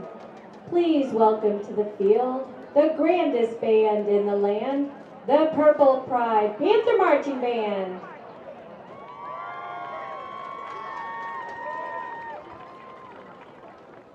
The band is under the direction of Patrick Todd, J.C. Alexander, Israel Robledo, and Anthony Gutierrez.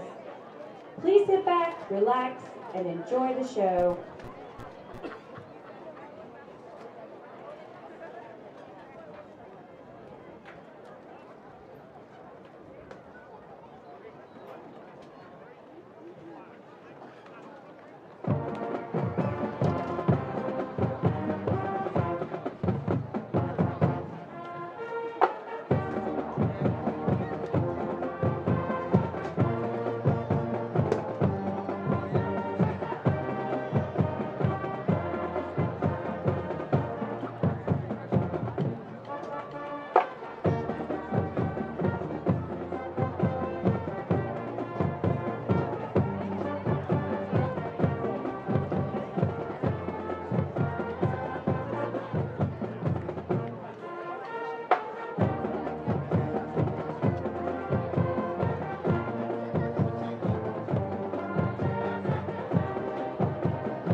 Here we go.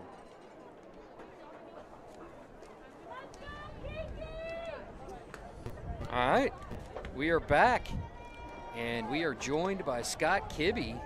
Scott's came over and is going to give us the first half stats. Scott, what do you got for us? Well, if you're sure you want them, it ain't pretty. Yeah. For the Panthers, 3 first downs, 19 rushes for 12 yards, 0 passing yards on 0 out of 5 attempts, 3 punts for an average of 34 yards, 2 fumbles, lost them both, 3 penalties for 14 yards, Chapa 7 carries for 26 yards. I had to double check, but me being able to 7 carries, 0 yards. Wow. For Sinton, 12 first downs, 19 rushes for 61 yards, 213 passing yards on 10 out of 16 attempts with 1 interception, no punts, no fumbles, 6 penalties for 50 yards. So they're actually committing more penalties than the Panthers, but those penalties aren't hurting them though for sure. Right. Garcia 12 carries, 36 yards. Hansen 7 for 25. Hansen 10 out of 16 for 213. James 7 catches, 140 yards, 2 touchdowns. Wow. Yeah, I mean, 12 yards, 3 first downs, 0 for 5. And the 2 fumbles, right? The only positive on here really for the Panthers is 3 penalties for 14 yards. Better on the penalties. Yeah. Let's say Mac Berry, good job of punting too. 34 yards is the average. We haven't seen Sinton's punter yet because they've not stopped him except for the one series of the interception. But it's just pretty much almost everything that could go wrong for the Panthers in the first half did, and that's the score we're looking at right now as a result of that. Yeah. Well, we said it coming in. Jacoby James, 7 catches, 140 yards, 2 touchdowns. Oh man.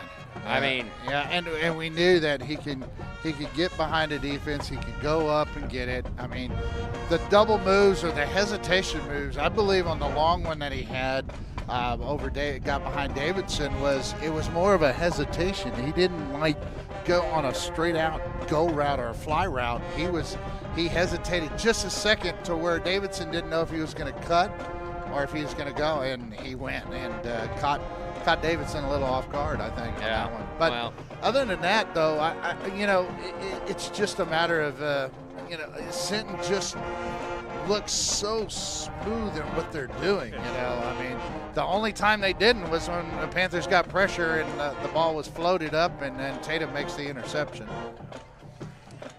Yeah, it's they look very, very crisp, very aggressive, very much, got on the Panthers early. But, if the Panthers, after the interception, still down 2 scores, if they can start moving the ball a little bit, keep it to 2 scores by halftime like it was last 2 years ago.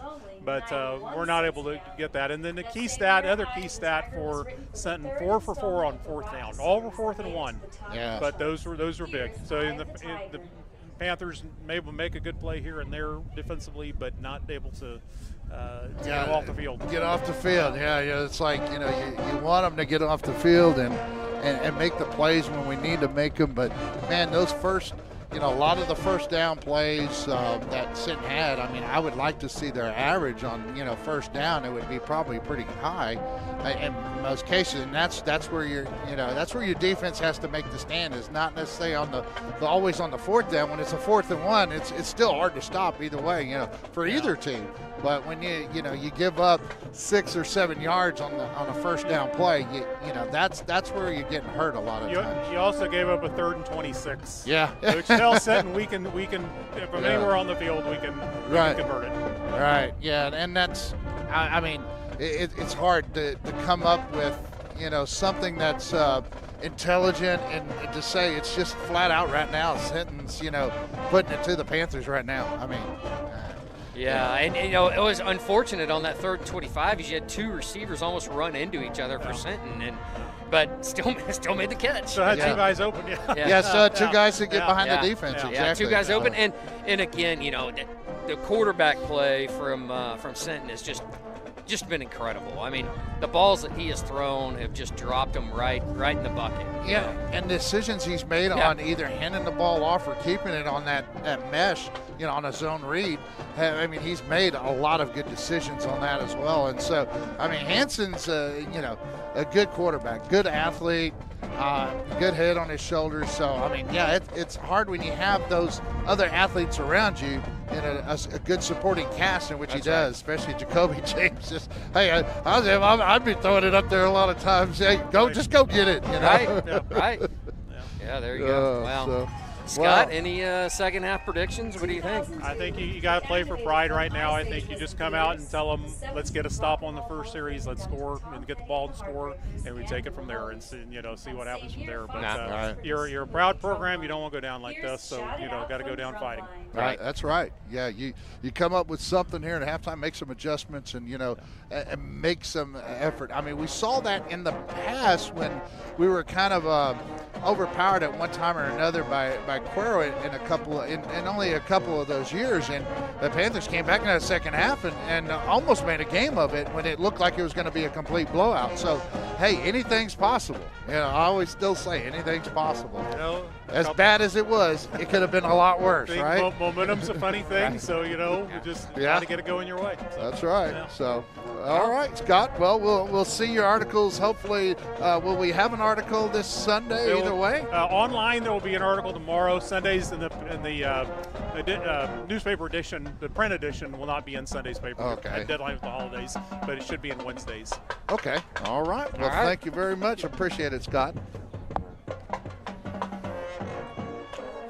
Well, Lance, there you have it. Wow. I mean, the Panthers' offensive struggles, was not only shown on the field, but shown on paper too. So, man. Yeah, and they just like last week. The Panthers have failed to get Mabane in a groove and running. And getting him in space. Yeah, just getting him in some space and getting him comfortable. I thought he had a little at the end of the half there where I was like, I just wish he would have cut back or broke through that tackle a little bit. Yeah. But that's really the most space he's had all game. I mean, you think back to the first couple of possessions where he got the ball, man, they were on him. Right. I mean, that's on the offensive line, right? I mean, he just didn't have any room to run. So. Well, unfortunately, but yeah, I think Scott's right. I think yeah, sure, you're paying for pride, but as you said, I mean, it's 29-0. Is that insurmountable? I don't know. I remember back to when I was 7 years old, and one of the very first playoff football games I went to, cheering on my high school. We were down 28-0, and we came back and won 29-28. Oh wow! But that didn't always happen. So. No, but the thing about football and at this level, it could. Exactly. That's what I'm saying. And that's why I just gave that example. Yeah, I mean, exactly. the one side was like, this is in the bag. It's 28-0, but it's 29-0 tonight. But you just never know. And we've seen it with different teams, throughout. I mean, and what I mean by different teams, different seasons of Panther football where, they got down by a lot, and they got down by 28 points, I think it was, in a game against Gonzales, and they were able to come back. Right. And win that game big. They scored 54 points in one half. Right.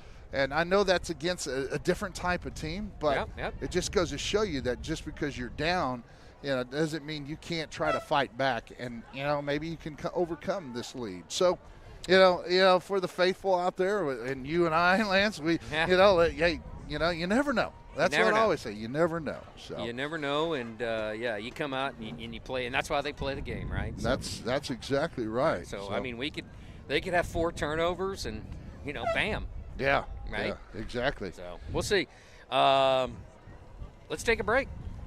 I think we're going to take a break. We've got about 8 minutes here left in the half, but we will be back here to in a couple minutes and to bring you the second half here of the third round of the playoffs here. Yeah.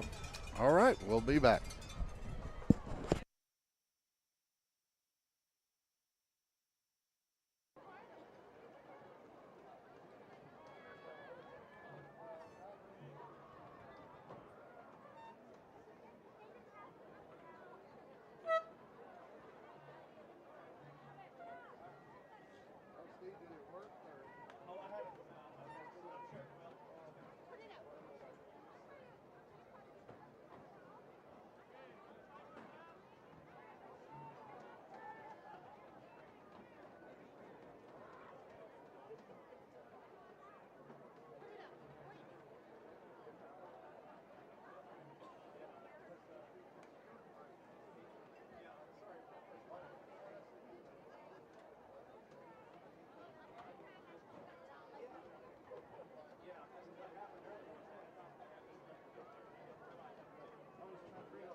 Good going, Tito.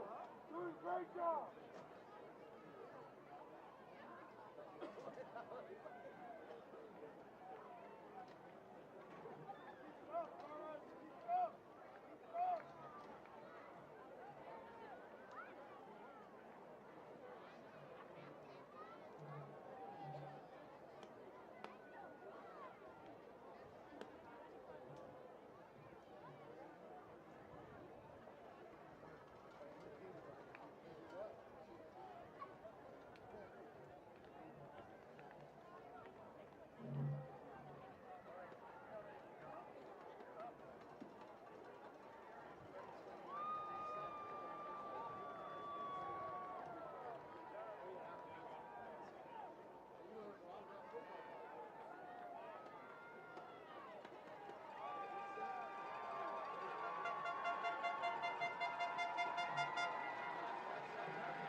Just a little bit when you know it's a pass play, quarterback does this, you see him with the ball. But you see him do that, you see him right now.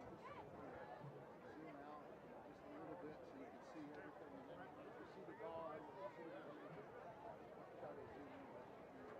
It's hard. I watched some of the college games as well. How they did it. They just do it all.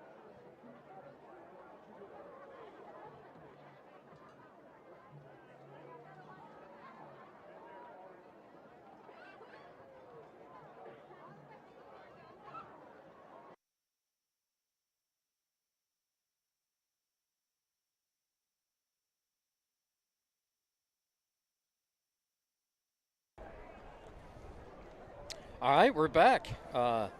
Hank, let's review a couple scores here. Yeah, I know I'd that like to hear something there.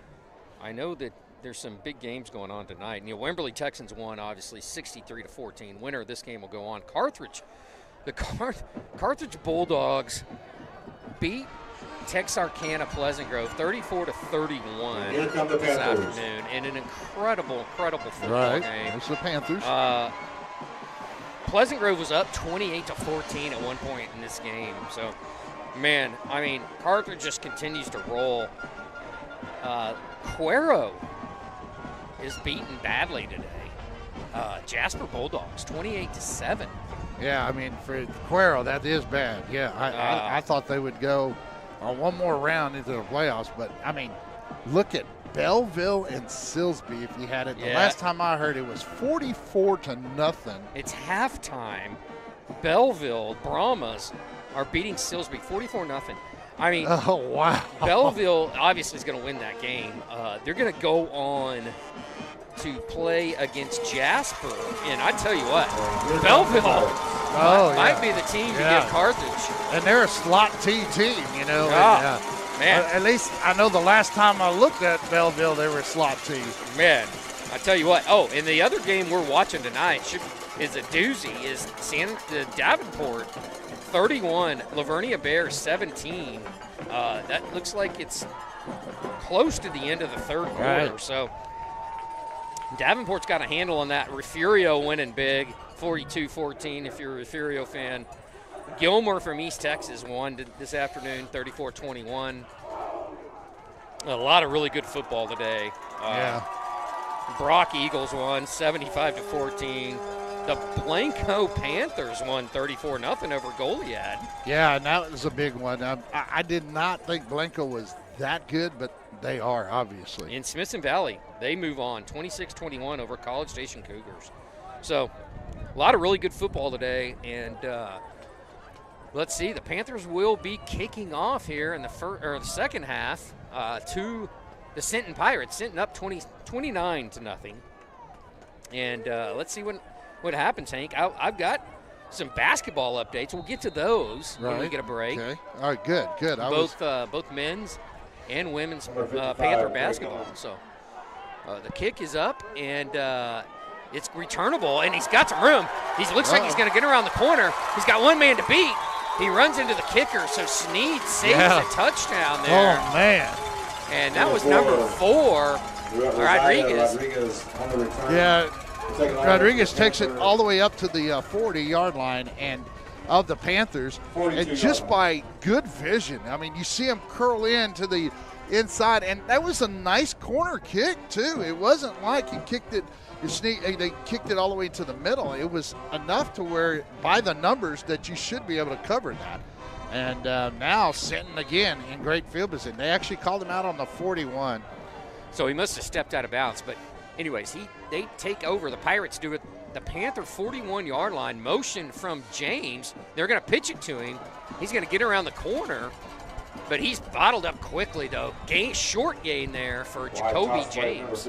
Yeah, what I like here is that you see Schwartzlose pushes back, gets into position to make the tackle, so couldn't go outside or inside. Put his defender, put the blocker in a position where he could go either side. And so it's called read and react. And so he did a good job of reading and reacting. And Richardson scraped down the line. Yeah. Nice play by him at a defensive tackle position as well. So that'll bring up 2nd and 8. He throws it on a dime.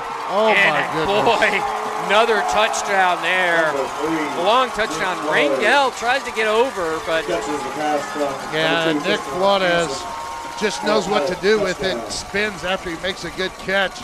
And, Flores just was behind the defense, and, nice throw. I mean, that one was, if I had to say that one wasn't as good as some of the others, but it was good enough to score. The throw, though. I mean, I just can't get over the arm. On the run, and you saw he was pressured. And he was going, he's a right-handed quarterback, rolling to his left. Yes, and he stops and throws a dime. Yeah, we have a flag that came out. So if we can, I want to take a look at that replay again and watch. I didn't know who was putting pressure, but when we look, so there is a penalty, unsportsmanlike conduct after the play. Chapa. Chapa was in there, and just, and Rangel, I think Rangel broke for the ball, took a bad angle. When I look at that replay, you could tell he made it looked like just a bad angle at the ball when he broke for the ball. It's almost like he thought he could get the ball. Right. And not the man, he wasn't playing the man as much there. Kick is up, it is good. So that'll bring the score. Longoria's kick is good. Yeah, all the way at 36 to nothing here, as the Panthers have 39-yard touchdown pass, and 36-0 to number 3 there.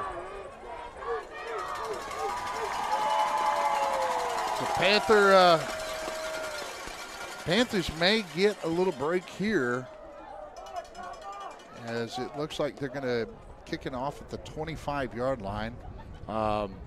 Sinton will be, I believe, because after that penalty is marked off, they should be. I guess they're going to do, personal foul goes that way, and they had to make the personal foul will be assessed on the kickoff. Ceremonial call to, he said, just Put it at 25. We're good. Sinton Let's will go. kick off from their own 25-yard line.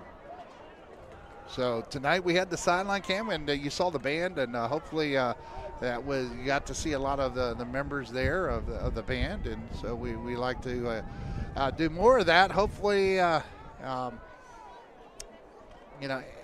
next year, and as well as for basketball and other sports as well. Yeah, the sideline cam is a really Number neat addition. 36, So Landon Long. excited about that. For the Pirates. So Sinton kicks off from their own 25, and man, he's got a nice leg. Bringing it back to Rangel. Flag flies. Rangel's got one man to beat. He cuts back. He's going to go. Let's see, though. No, he's going to. Fights inside and pulled down right around the 10-yard line, but we got a flag. Down to about the 9-yard line. And there's a flag on the play. So it's probably going to come back. the Sinton coaches are out there waving everybody back, and McBain is standing back there all by himself saying, hey, boys, I think we got a penalty against us. So I wanted to see. Now, I mean, I'm not real good at seeing the I should have looked back at our monitor on that one, but the call looked as if it was a targeting call. So I'm just, let's see if it's 15 yards back from the spot. And, but you would have saw you would have saw the ejection sign too. So it's probably a hold because that official does it a different way. So I would assume it was a hold. So okay. The Panthers will take over. They hand it off to Chapa. Chapa's cut down though, quickly. Panthers did take over at their own 29-yard line. Nat Buchler. Pick up about 3 yards. And he gets, Number 44, just Buchler on the stop. Buchler, it was there, but it was actually not just the one player. I mean, way that Sinton's played it tonight, they've stretch the play out, they surround the running back, and they make the running back make the move, and then they collapse on the running back and clamp down. And they've been doing that pretty much all night, except for one of the series we saw, I think the third or fourth series that the Panthers had, they were able to move the ball and get some seams. They hand it up the middle this time. That's Nick Swartzlosing. Nick running hard. So the past couple plays, the Panthers. Number 3, Nick Swartzlosing. Panthers are running the football hard there. Yeah, and that's one of the bigger plays of the night, so I have to at least get this out of the way. Yeah, we hadn't heard that today.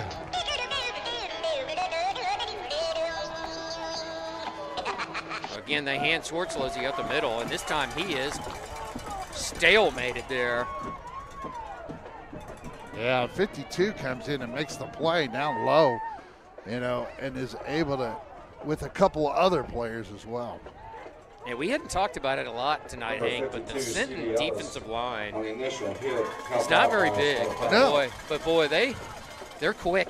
Yeah, they're quick, and they're getting underneath the pad level. Yeah, the pad level, and they're submarining, getting low, but still moving.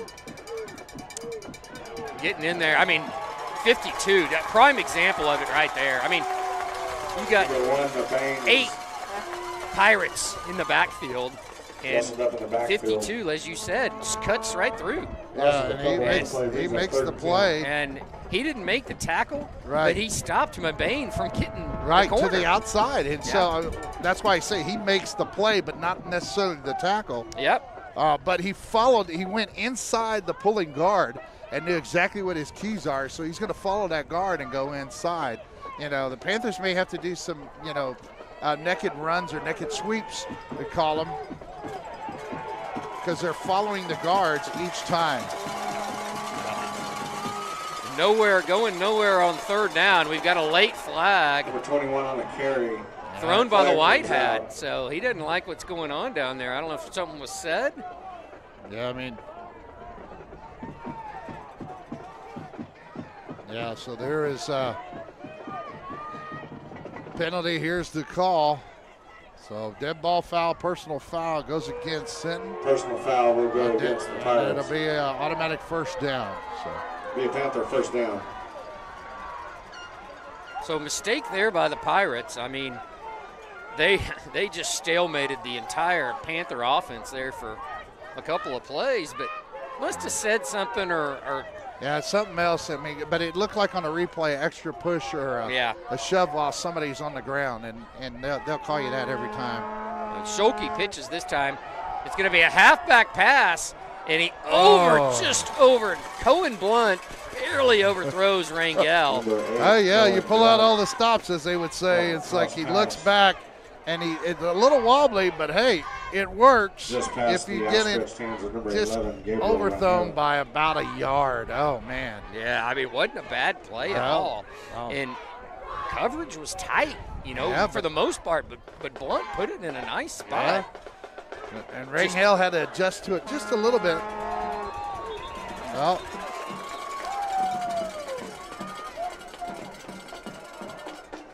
so false start that goes against the Panthers.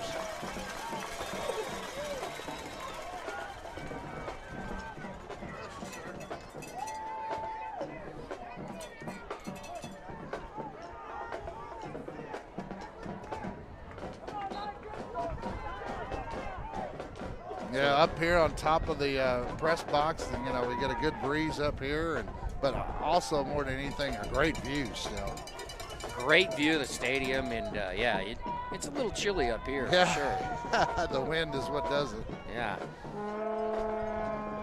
They pitch it to Mabane. Mabane cuts back. He finds some room. He's got some room. He's still fighting. That's what we like to see right there. Yeah, he was stopped about 4 or 5 yards short. We got about 13 yards, but we good enough for a. Yeah, he was chopping his feet, moving through, getting a little help by his other players, Cohen Blunt, one of them, and so that's going to bring up a first down. Ball rests right at the 30-yard line of the Pirates. Scholke under center, same play, pitches to Mabane. Mabane cuts back. He's got some room, and he's going to go. That's going to be a Panther touchdown. First touchdown of the night for the Panthers, and that's Antoine Mabane on a 30-yard scamper. Yeah, you look, as one player, he makes two miss, and good blocking downfield, too, by the Panthers to spring them open all the way. So, boy, Panthers needed that. That's for sure. Maybe they didn't need as much as I did. Oh, it makes me feel a little better. Not much now. Don't get me wrong. Don't get me wrong. And they fake it. And Davidson just picks it up and runs it right up the middle on the 2-point conversion. I don't know if he didn't get a bad snap. Let's look at the replay. See here on the replay. No, it was set all the way. It was called, and I think he came. If he would have waited just a split second to make it look like the ball goes over, puts one arm in it and puts that other arm up. But how many times have we seen a fake field goal this year? That's the first time we've seen it. So, but I like the. I like it. I like to see us do some different things. I mean, we're down, and so. One thing I noticed on that drive, and is the Panthers. They ran hard. Oh, goodness. I mean, yeah. Schwartzloser was running hard. Chapo got the first run. He ran hard. And you saw Mabane running hard there on a couple of plays. So. Yeah, I mean, even though it was aided with that one personal foul that goes against Sinton, but the Panthers after that, they just did it all on their own. So 7:29 here remaining in the third quarter. Panthers down 36-6. And I would expect an onside. I mean, yeah. And they got to watch it. If it doesn't go 10, it doesn't matter. The ball's still live. If the other team wants to touch it, they can. So I would think they're set up, but they may not at this point. You never know. So that's Craig Hyman set up to kick it. No, that's Ryan Tatum kicks it, but. Oh, and he didn't. The goes ball out of bounds. Yeah, I said Sinton. If you watched last week, they grabbed one and went 50 to the house. Yeah, because it went short of the 10. And here, the Sinton player Yeah. I think it was 54. Was it? 24, I think. 24. Yeah, I couldn't quite see it. The number 24. Ethan Perez. Yeah. Ethan. He tried to pick it up, scoop and go all the way to the house, but didn't work out for him this time. But regardless, great field position for the Pirates. From the Panther 43-yard line. They will have the ball at the Panther 43-yard line.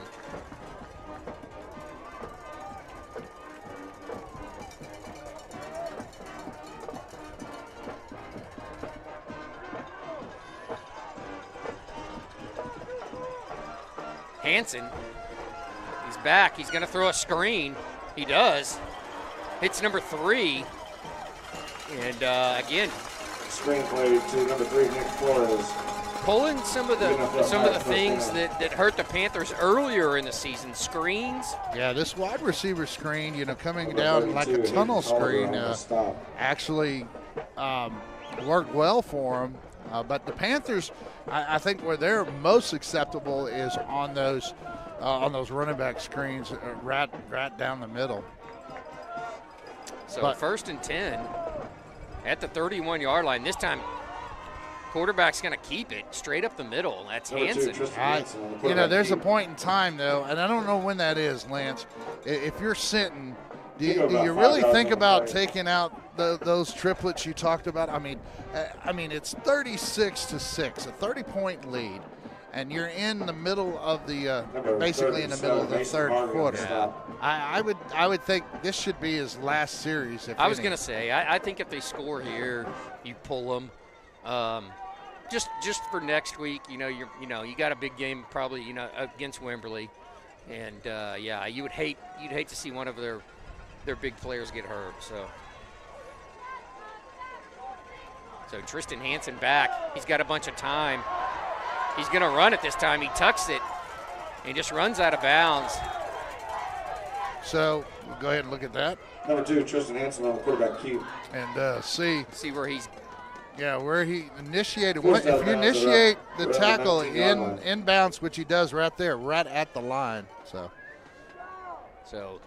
that wasn't a personal foul, and shouldn't have been. And right. Yeah, but I mean that's why you got these lines out here, to keep a buffer zone from the other players and everybody else to keep from getting hurt, because plays happen right out of bounds.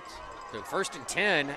This time, Panthers aren't having it. That's Mac Berry leading the charge, and that's Garcia. Number 28, Derek Garcia. Yeah, I mean, Mac Berry.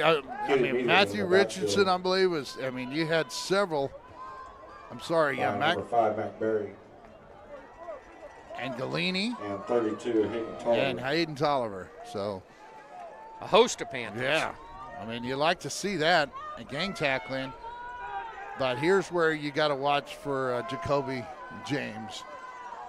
And he's set up. So they do hand it, coming across on a jet sweep. He's got the outside and a bunch of speed.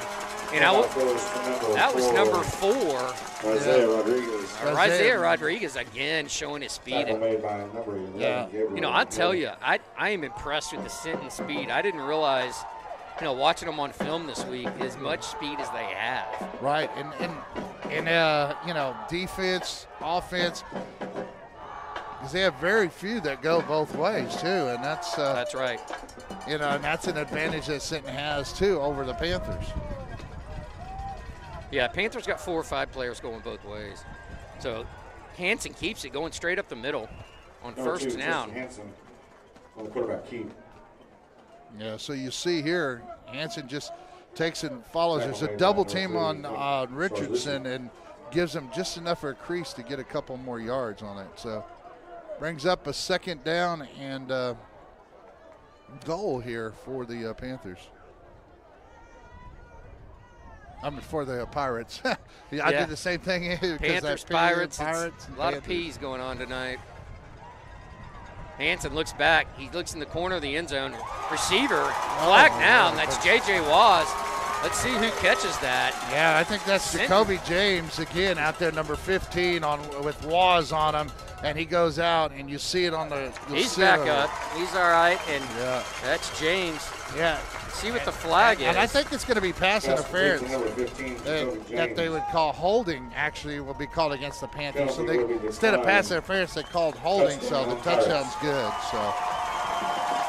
So James scores another touchdown there.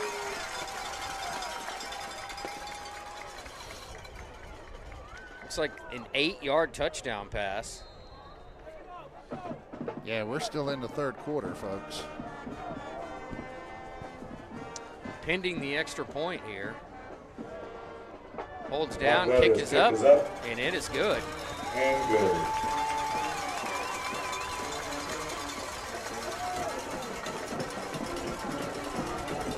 So that's James' third touchdown reception of the evening.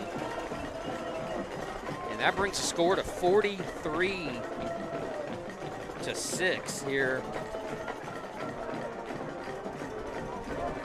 In the third quarter.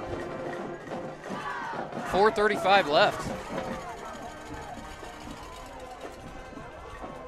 Well, yeah, I mean, like Scott Kibbe said, you just don't go down without a fight. And Panthers get the ball here. I mean, you got to just keep going. As you know, the movie Dark, keep swimming, keep going, man. So I'll talk a little bit about basketball. Yeah, I was going to say. Panther basketball, men's basketball team is 2-1 overall. They started the season with a loss to Lavernia, but they've come back with a couple of wins.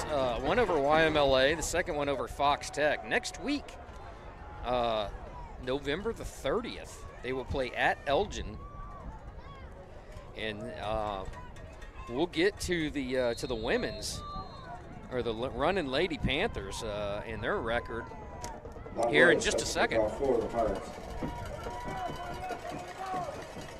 So Sinton kicks it off, and it's going to be caught there right around the 25. And again, he's down right around the 36, and there is a flag.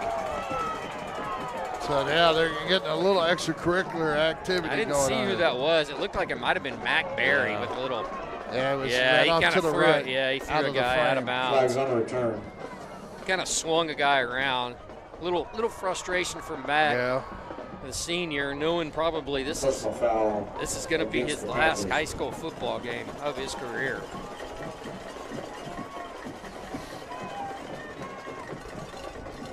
So that will back the Panthers. We'll back them up. Yep. And they will take over here. They scored on their first drive, made a nice 71-yard drive. Mabane on a 30-yard touchdown run. Let's see what we could do here. Come on, Panthers. They pitch it to Mabane. See if he can get to the outside. He does pick up a few. Yeah, he's willing to go forward. You see him willing to go forward. Tackle made by number 24, Ethan Pettis. Yeah, 24 comes in.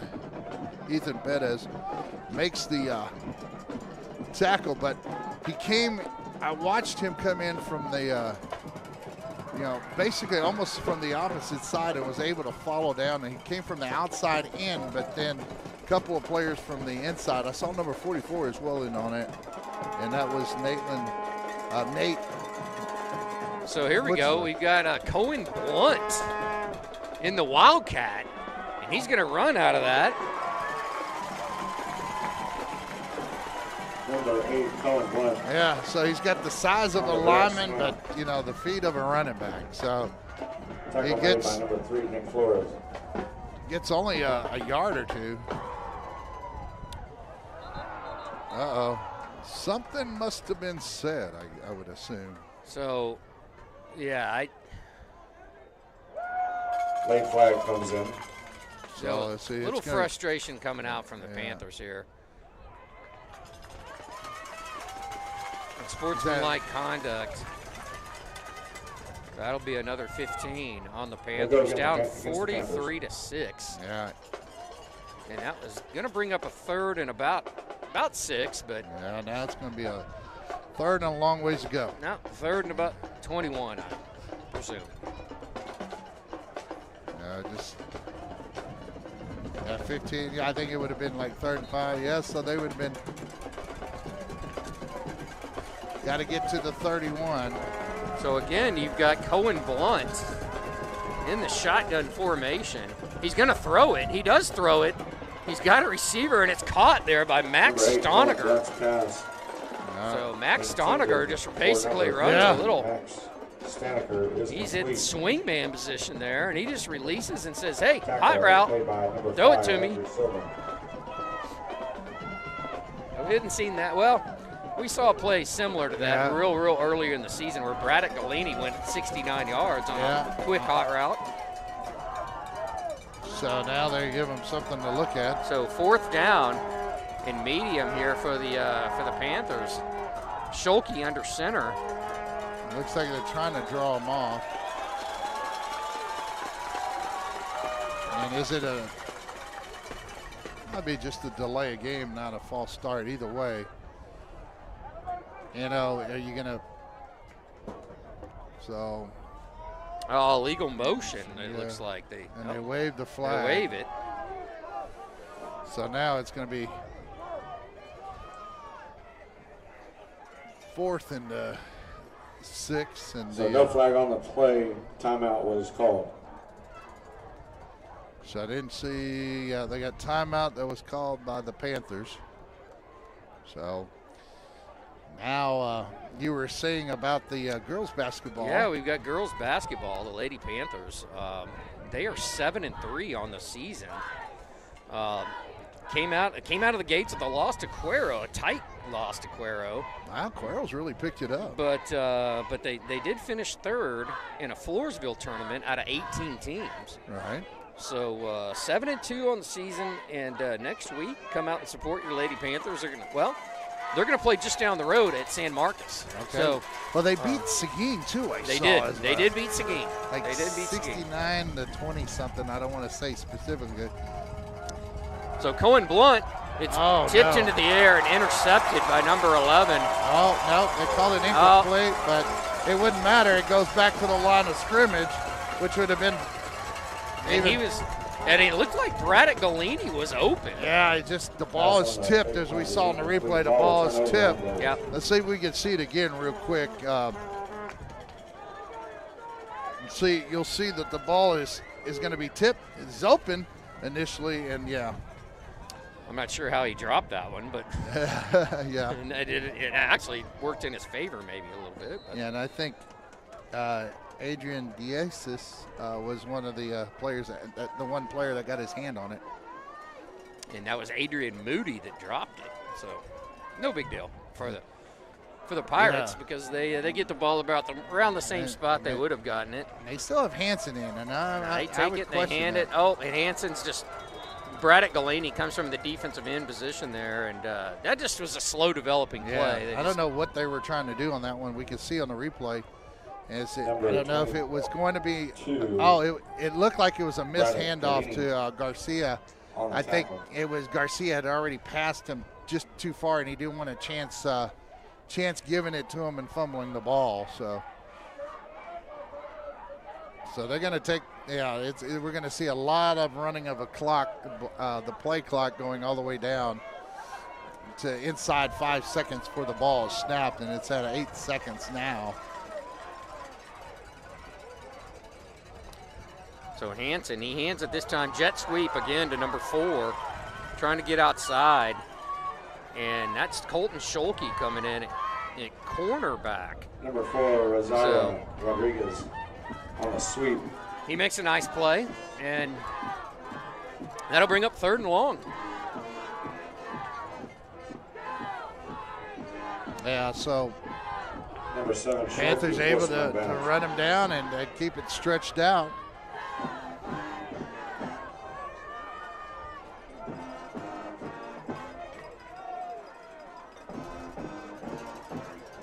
Shotgun formation. He rolls to his right, looks back to his left, looks back to his right, throws it up, and good play there. It looks like a couple of host of Panthers. Yeah, here you can see this is just thrown to a spot. Number 12, and hoping for a prayer here. Looking for Rob Thomas in the. So we had a flag back here. So it's still 4th down. Looked like a hold. Penalty will be declined. It was 4th down. So since it's incomplete, the Panthers decline it. So that'll bring up 4th and 20. Yeah, it's 4th and 20 for the Pirates. Ball's resting about the 36-yard line. Hansen looking back to his left. He's got time. He shows off his arm again, and it's cut. Oh, my goodness. For another touchdown. Wow. And that is just Jacoby James. Jacoby James is going up for it. And if you look, he catches over the top of Colton Schulke. Yeah, and Chapa. Chapa, yep. So, wow, that was that's what you call going up and getting the ball. If you're a receiver, that play right there is a play we don't get to see much. And the kick is up, and it is good. I mean, double cover. Oh my goodness. His kick is good. And we still have 29 seconds here remaining in the 3rd quarter. So.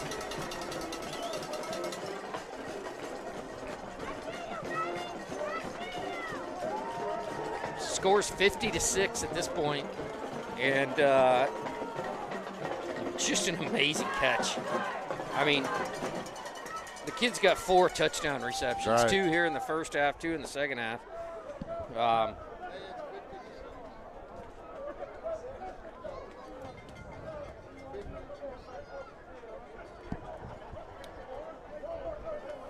So let's check and see a couple of scores here. Davenport looks like they're going to win. They're up 45-31 over Lavernia.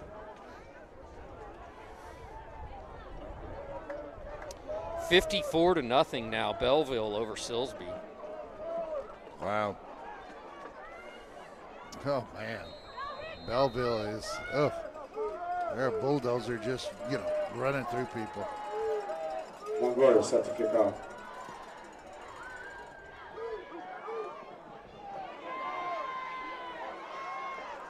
Braddock Galini gets the kickoff return, and then now we have another flag by come number up. 22, Braddock. Looks like a little extracurricular activity Took up again. the 38-yard line. Flag on the play. And it's almost to the point where the refs might need to say, hey, pull both coaches to the center of the football field and say, hey, let's yeah, that's right. Let's calm it down. It's 50-6. I don't think this football game's in doubt at this point, and we got a quarter to play. So goes against the Panthers there. Unsportsmanlike conduct.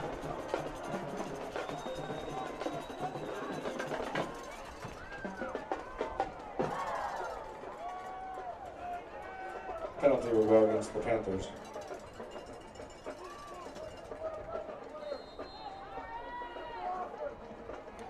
So the Panthers are back up 15 and 20 seconds left here in the 3rd quarter.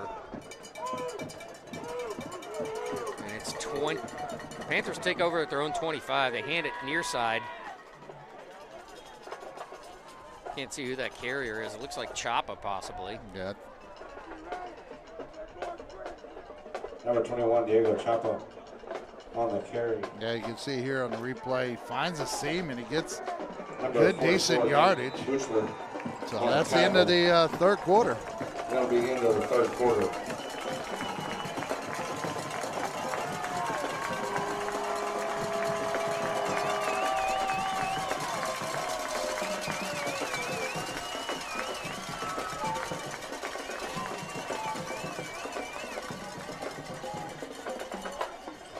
Well, I think we've got the brackets pretty much locked up for 4A, Regions 3 and Regions 4. I hate to say this, there is a quarter left in this football game, but at least here you'll see it'll be Sinton that will be playing Wimberley in Sinton will be playing Wimberley and the quarterfinals, and then you'll see Belleville playing Jasper.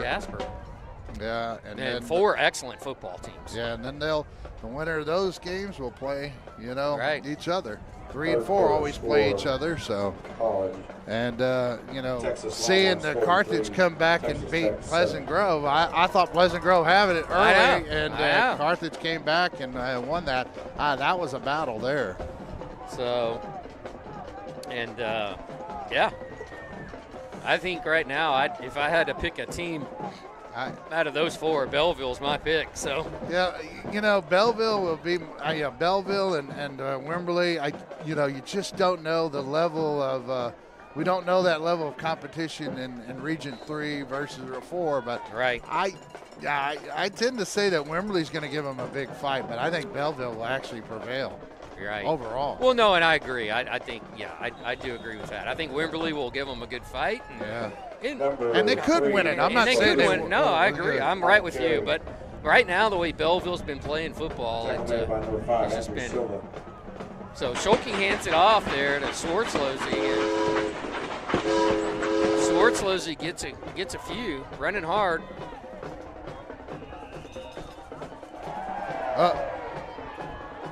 Have a little, extra, it was right towards the end of the play when you have a lineman blocking, I don't know. I'm one of those, unless you hear a whistle. Here we go again, another flag.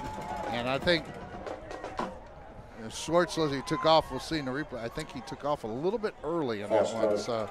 They call false start. False start against the Panthers. So. Yeah, takes off a little bit early. So what was going to be second in about 7 or 6.5. That'll back them up 5.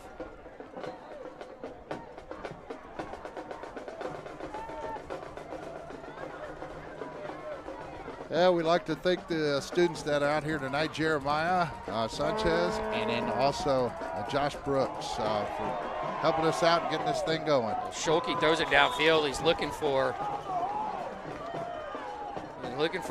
Mac Berry, but again, difficult for Scholke to roll left and throw back to his right and on the move. The pass really didn't have much of a chance, but the receiver, Barry wasn't really open too much either.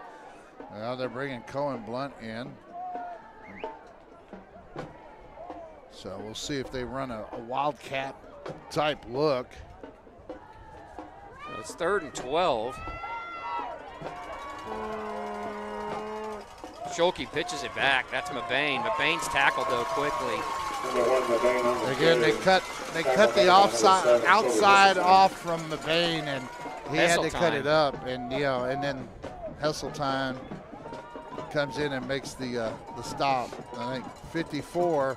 Again, he's been in a lot of plays. 54 is just. He's a ball player. Esparza is a ball player. I tell you what, he's not a big player, but boy, he gets off his blocks and he makes all kinds of just commotion in the backfield. He gets skinny, you know. You know what I mean? He gets in between and gets through that gap. 4th down, and we got a timeout. I think it's going to be called. Timeouts should be forbidden in a 50-60 football game. And that's the Panthers who called the timeout. Yeah. So let's takes them down to 1 timeout. The pizza is now $3. Pizza $3. Pizza's $3, folks. Trying to get rid of the pizza. Yeah. And on a cold night, it doesn't take long for a pizza. But heck, I know many times I'd eat cold pizza. That's fine with me. That's right. Well, if you bring the pizza up here, I promise you it'll get cold. Yeah, with the way the wind's blowing still, I mean, it's been nonstop. It's not extremely chilly out here, but the wind's cutting through you pretty good up here. Well, it does seem like at times it slows down, and then anytime you say that, then it picks right back up. So 4th down and 11 coming up here for the Panthers.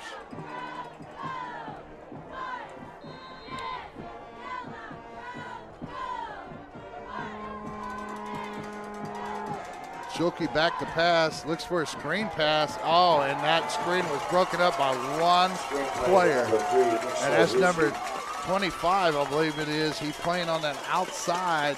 Nice play by number 25. Nick Sanchez.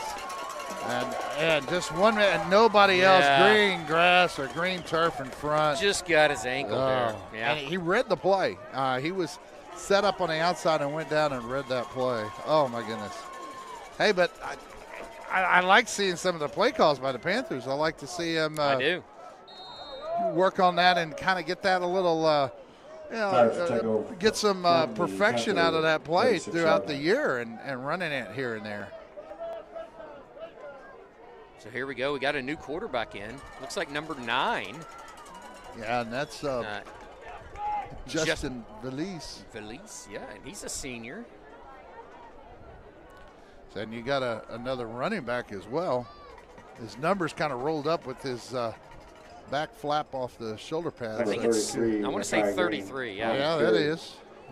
Micaiah Green. Micaiah Green. Sophomore. Yeah, you got, and that's what you talked about. Overall, this team has a lot of juniors, and then you got a few sophomores trickled in there that are not necessarily starters, but they can be contributors. So 2nd and short. He hands it to Micaiah Green. Micaiah Green, good looking back. Gets up there, first down. You see him with fresh legs. Yeah. That'll be good enough for a first down.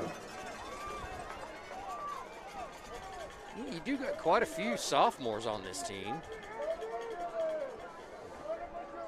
And that's, and that's we know that's a playoff roster, but, they if they've played any time during the season, it's, they get some playing time here today in playoff. That's a big deal. Panthers have pretty much most of their starters still out. So that's Green. He hands it off up the middle. He's going to get down right around the 22-yard line. Number 33, Green, the ball carrier. Yeah, Valise just hands it off and pick up about 3 yards. And lets them do the rest of the work. Some of the starting offensive line are still out there for Sinton, too.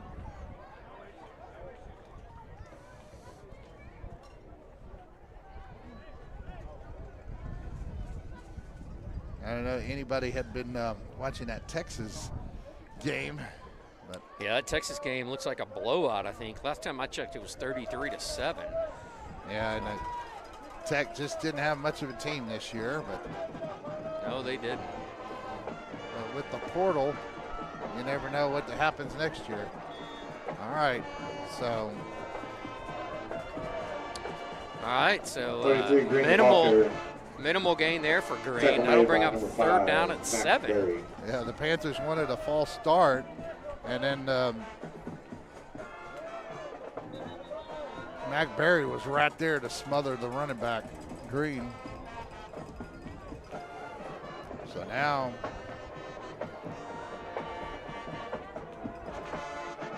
they reset the play clock.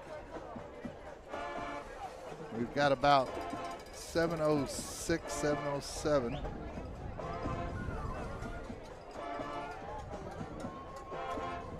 And they're just going to let that play clock run down along with. Oh yeah, when they reset it 40 seconds, and you can take all that whole 40 seconds off. So he hands this time. I can think that's Green again, shaking and baking. He's got some moves. He's drugged down inside the 10 by Chapa. Nice run by number 3, Micaiah Green. Yeah, Green finds the hole, and he gets one other block, a good block that number 21, Diego Chapa stayed between Schwartzlose and the running back, because otherwise Schwartzlose had a good chance of making that tackle.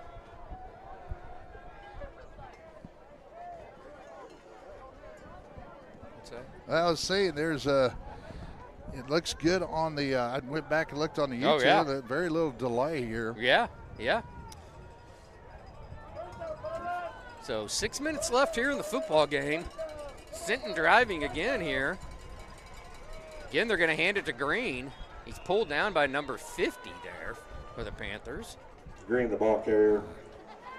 That's Knox Galini, Tackle made by number 37, Mason Harvey, which I'm going to, and number 50. once we get a little bit inside 5 minutes here, I am going to give some shout out here to the 16 seniors, because the seniors, I always like to do this every year because the seniors deserve some recognition here on the air before, looks like it will be their final football game. So, unfortunately, I hate to say that, but. Yeah, I mean, with 5 minutes remaining and being down 50-6, it's pretty much over. So timeout here. It looks Sinton. like by Sinton. So I will. Let's Yeah, rattle off some, and maybe we can talk about some of the guys that you want to look for next year as well. Some of the younger faces that it should be. But I'll start off here. There's 16 seniors here on the 2023 Navarro Panther football team. Number one, senior Antoine Mabane, and then, Mabane, we got time, so we may want to say a little bit about each of these seniors. Well, I mean, 41. He only needed 41 yards tonight, and depending on how that comes out, it's going to be pretty close. It's going to be close, but he did have that 30-yard run, touchdown run, right? Yeah, so we know he jumped at least one spot. He jumped. So he was 9th on the list, so he jumped to 8th, and we're looking to see if he can go to 7th if he got 41 yards total, and I think he does. Yeah, I think so. I think he surpassed I think so. that. So he'll jump all the way for the list, jump ahead of L.J. Anderson. Yeah. Over 3,000 yards for Antoine in his career. Nick Schwartzlosey. We'll get to them. We'll get to and Barry steals the ball. Steals the ball out, and he's going to go all the way. That's Matt Barry. Number 5, and he's going to go for a long Panther touchdown. Good for him.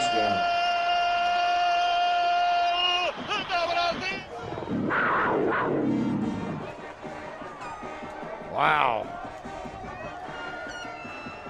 Talking about seniors, there's one of them right there. We were almost two, Mac. We had one.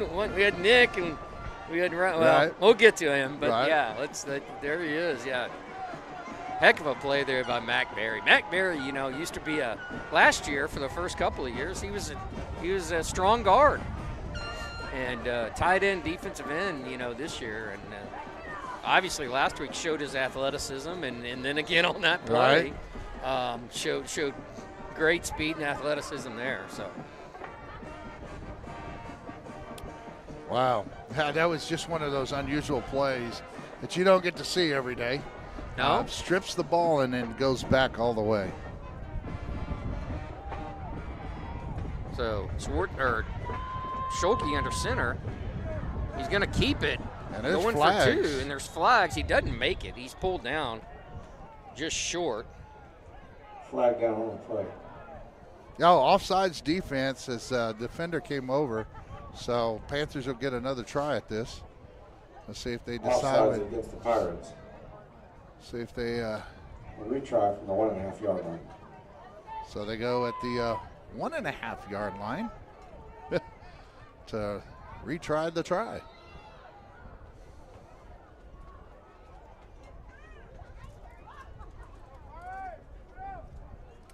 So Panthers run in the play. 4:48 left here, down 50-12. 2-point, and that's Schwartzlosey. Schwartzlosey's in for the 2-point conversion. Another senior. And we will go ahead and talk about Nick right now. Yeah. He was next on the list. He was next on the list, number 3, senior running back and defensive back. Nick. Schwartzlosey will take it in for the 2-point conversion.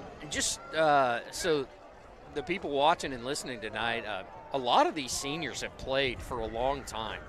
A lot of them played as sophomores. Obviously, they had a bulk part, a huge part of the success of the team last year and this year. But Nick has been in the secondary for a long, long time and played well at strong safety and runs hard. And he got his chance this year at running back or fullback, and has done really well. So kudos to Nick Schwartzlosey. Number 4, senior Ryan Tatum. Ryan Tatum plays swingman, and he plays in the secondary. He started the year as a safety, but moved over to cornerback. And got himself an interception tonight. Got himself an interception this evening, and I think he has a couple of others in the. Well, I remember I think he had one at Smithville and in another one as well. So, number 5, senior Mac Berry. Just starting the fourth quarter. Leading receiver on this football team this year at tight end. 50, Texas Tech 7. Yeah, they gave us an update on the here at the stadium, 50-7. Texas over Texas Tech. Over Texas Tech. You know, Mac Berry, as you saw, scampered about 90 yards or plus on on a stripping score, you know. But I mean, I guess you would call it a scooping score. Yeah, onside kick there, recovered by Sinton. Onside. But you know, like I said earlier, Mac Berry was a offensive lineman. A year ago against Laga Vista, he broke his ankle in the game, and that really changed a lot of the complexion of that football game. Yeah, and he's turned out to be a great tight end because he's that blocker you need, but he also can catch the ball and run with the ball. You know, run after the catch. Just an incredible player for the Panthers over the years. That's right. Number 7, senior Colton Schulke, quarterback this year, played a little bit of cornerback earlier in the year as well, and last year. And a good, you know, what I'd say about Schulke is, man, he was a good game manager this year. He did. He didn't throw an interception all year long. He did very well among placing the football, I thought. A little bit more chippiness here. Right. Well, I don't know. I think this official saw the Bear, Houston Berry, as he was trying to, they're saying face mask, but he's reaching in, there, and it looks like he was trying to get in to strip the ball more than anything. And so they called him with the face mask. But go ahead.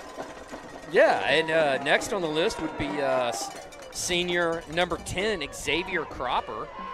I know Cropper is a speedy little cat. He's played running back. And he's made some big plays throughout the year here and there. And played cornerback. And I know he was injured in the middle of the year a little bit, so great for him to come back as Sinton hands it off here. And gets run out of bounds again. Another flag. Number 33, Green. So it might be a hold that's called. Yeah, I could see the hold was on Arias. Not Arias making the hold, but who the offensive player was held Arias. Number 11, senior Gabe Rangel. I don't know where to start with Gabe. He's leading the team in interceptions this year. And tied the school record for most interceptions in a season. Right, with 8.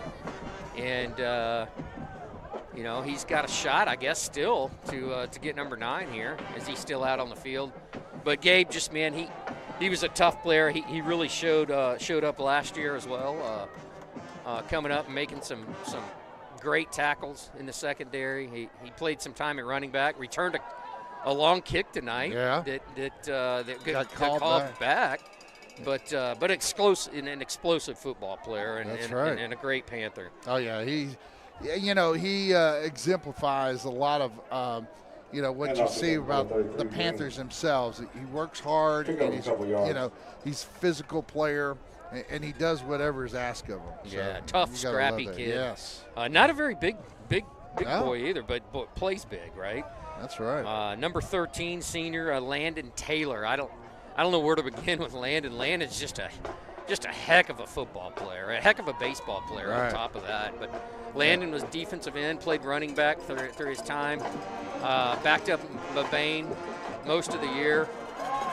Sinton breaks it down, gets inside the 30. Yeah, and he gets selected.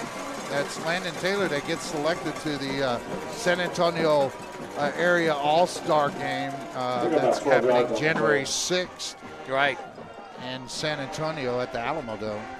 And just disruptive. I mean, so many athletic plays where he bats the ball down like a cat, and and swats it down and then intercepts it, at the same time. He's just an incredible kid and athlete, and Panthers are going to miss him.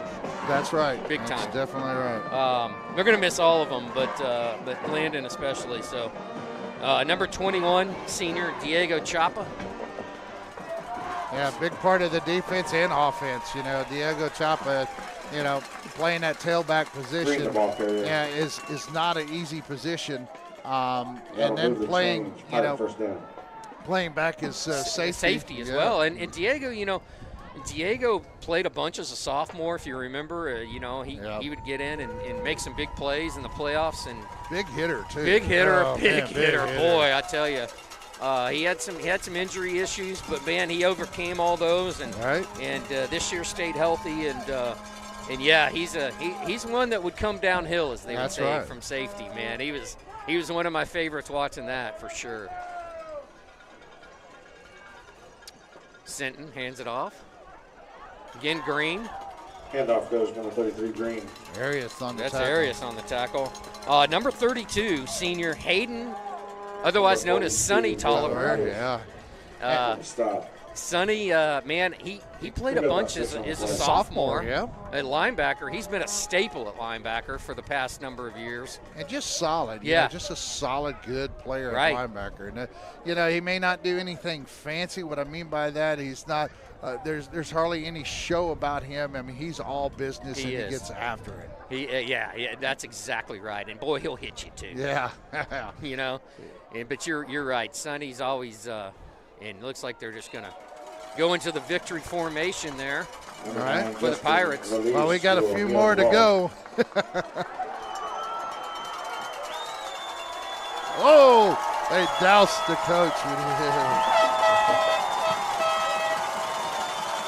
So there you have it. It's already time for the so it's time runs out here. Yeah. We'll get to the rest of these seniors, folks. We're not done. We got a few more left. But that's going to do it tonight. Right. Here from Pleasanton. The Panthers are on the wrong side of the scoreboard. They lose tonight 50-14 here in Jourdanton in the third round of the playoffs. Yeah, that's a final. So final score, Sinton Pirates 50. Sinton will move on to the next round, the fourth round of the playoffs there in the regional finals against Wimberley.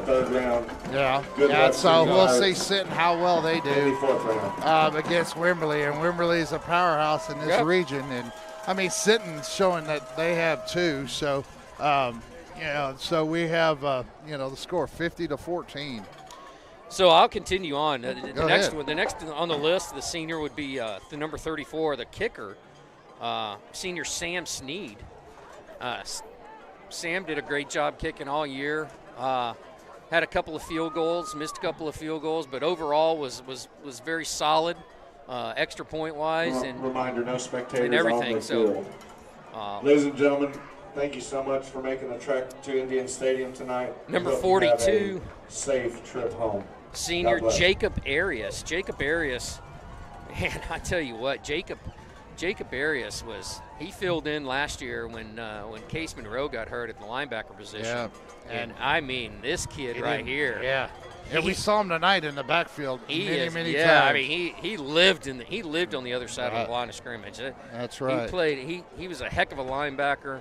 Again, not a huge player, but boy, he was feisty, and like you said, he was all business. He played well. Number 50, defensive tackle, Knox Galini. And Galini played on the offensive line as well. Last year, Galini was a swing man. Right. So and, imagine, going from that, which is like a wide receiver in a sense. But he would come in on blocking, especially as a swing man. But he's just a tough-nosed player. Number 54, Thor Jensen, senior, plays on the offensive line, defensive line. Thor's a great kid. He comes out and gives all his effort, and plays well. And our last two, number 73, senior Matt Richardson. I can't say enough about Matt. He's He's a feisty. I mean, all effort. I mean, there was his motor ran 120 miles an hour. That's right. You know, and just, I mean, he from the defensive line to the offensive line. You're not going to find many offensive and defensive linemen that could go both ways like Matt Richardson. So he will be missed. And then last but not least, the Bear, number 79, Houston Berry. Houston, you know, he's got more offers on the table, college offers. Oh, wow. That's awesome. I know he's got, when I say more than a handful, he's got, I think, 7 or 8 or 9. And he's going to be able to choose where he goes. I don't know where he's leaning towards, but that's good. But yeah, Houston Berry, the Bear, the Bear is going to go off and play some college ball, and a few of these others may as well. So good luck to all these seniors. Thank you so much to everything you've given to the Navarro Panther football program. I know Coach Blunt and the coaching staff appreciates you and loves you to death as well. So you guys made a big difference in these past couple years, and hopefully that'll continue throughout the rest of your life there. And so we won't have much of a post-game show. Right. So we won't ask Scott Cubey to come up here unless we wanted to find out about was it Mabane, to see if he got up to the next spot, which I believe was going to be the 7th spot. So if he got more than 41 yards, but I'll tell you what, I think he did. But you know what? We'll bring that. We're going to do a basketball game sooner or later. So we'll bring it up later. We'll update you for sure. You know, a couple of names to look for. You know, coming up, Hank, and this may be our post game show because I don't really know if we do a player of the game tonight. You know, I don't want to give the Sinton a player of the game. If you did, you give it to Jacoby James. With 4 touchdown catches, man, he kind of ruled this game tonight. But or Hansen, or Hansen, I mean Hansen, boy, he could spin it, right? Right. You know, all those, you know, they played well, and hats off to the Sinton Pirates, and good luck against the Wimberley Texans next week. But you know, some names for the future. Yes, names for the future. I you know, this is my list. You know, look for Cohen Blunt.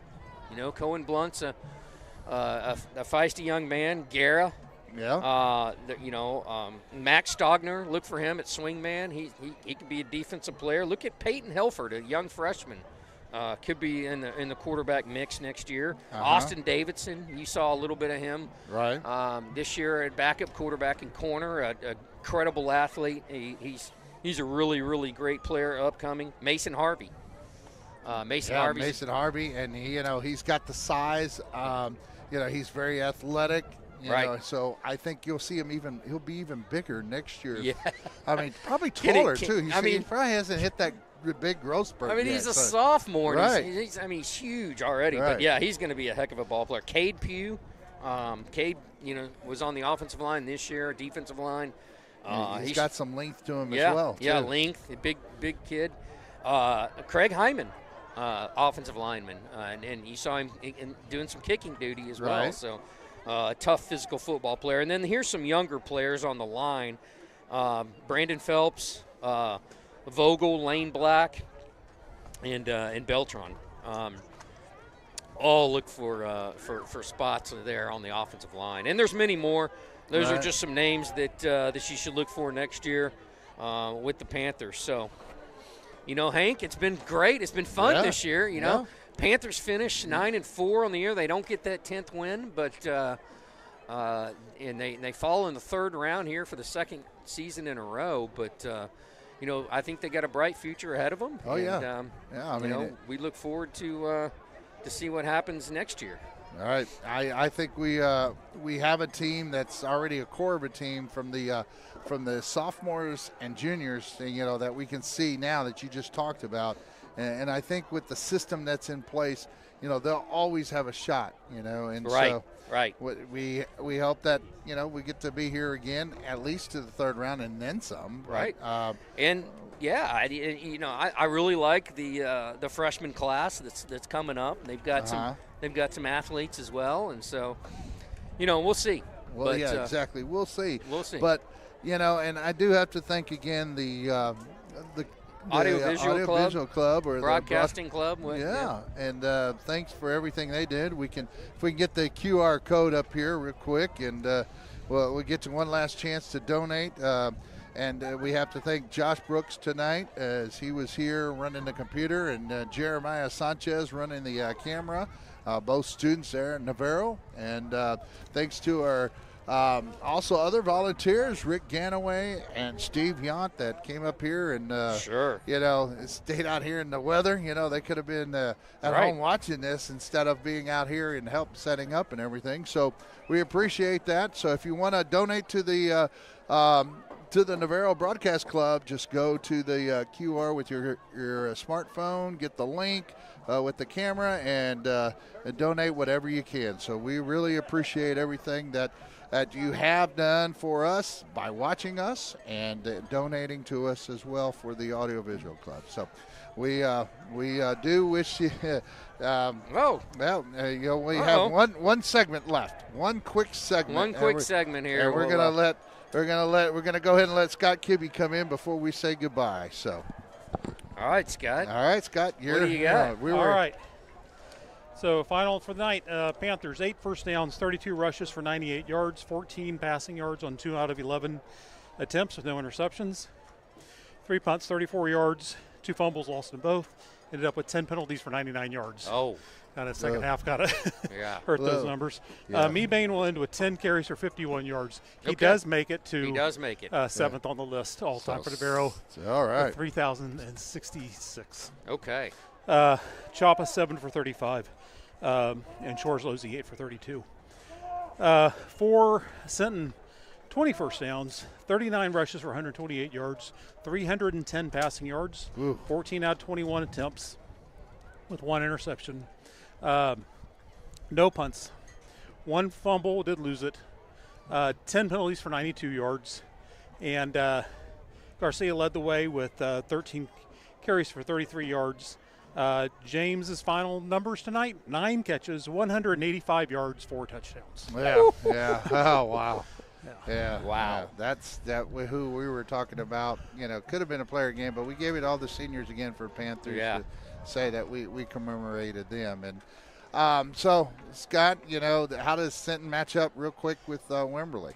I think Jacoby James is going to be a problem for Wimberley. I think that's where their focus is going to be because they've been a little more vulnerable in the secondary. Right. If they can control him, if they get that, then they're going to be, I'm sure, going to be focused on it this week.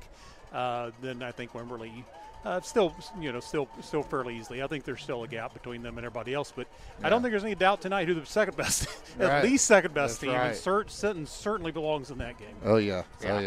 And out of the other Region 3, you're going to see Belleville. Belleville won, okay. Yeah, Belleville won handily. Belleville 54-0 last time I checked. Yeah. Wow. Yeah. So. Over Silsby. Yeah, and then you have Jasper, so it's going to be Jasper and Belleville that so out of those, I think it's Belleville, but I think Belleville's running over people this year, and they've done it all year long. So we'll see how it works out with Jasper. Now, I don't even know if they were in the, what districts they were in, because heck, I don't know if they played each other already in a regular season. I don't know that, but I don't think they did. I think Belleville is going to take that region. That's my guess, and then we'll see.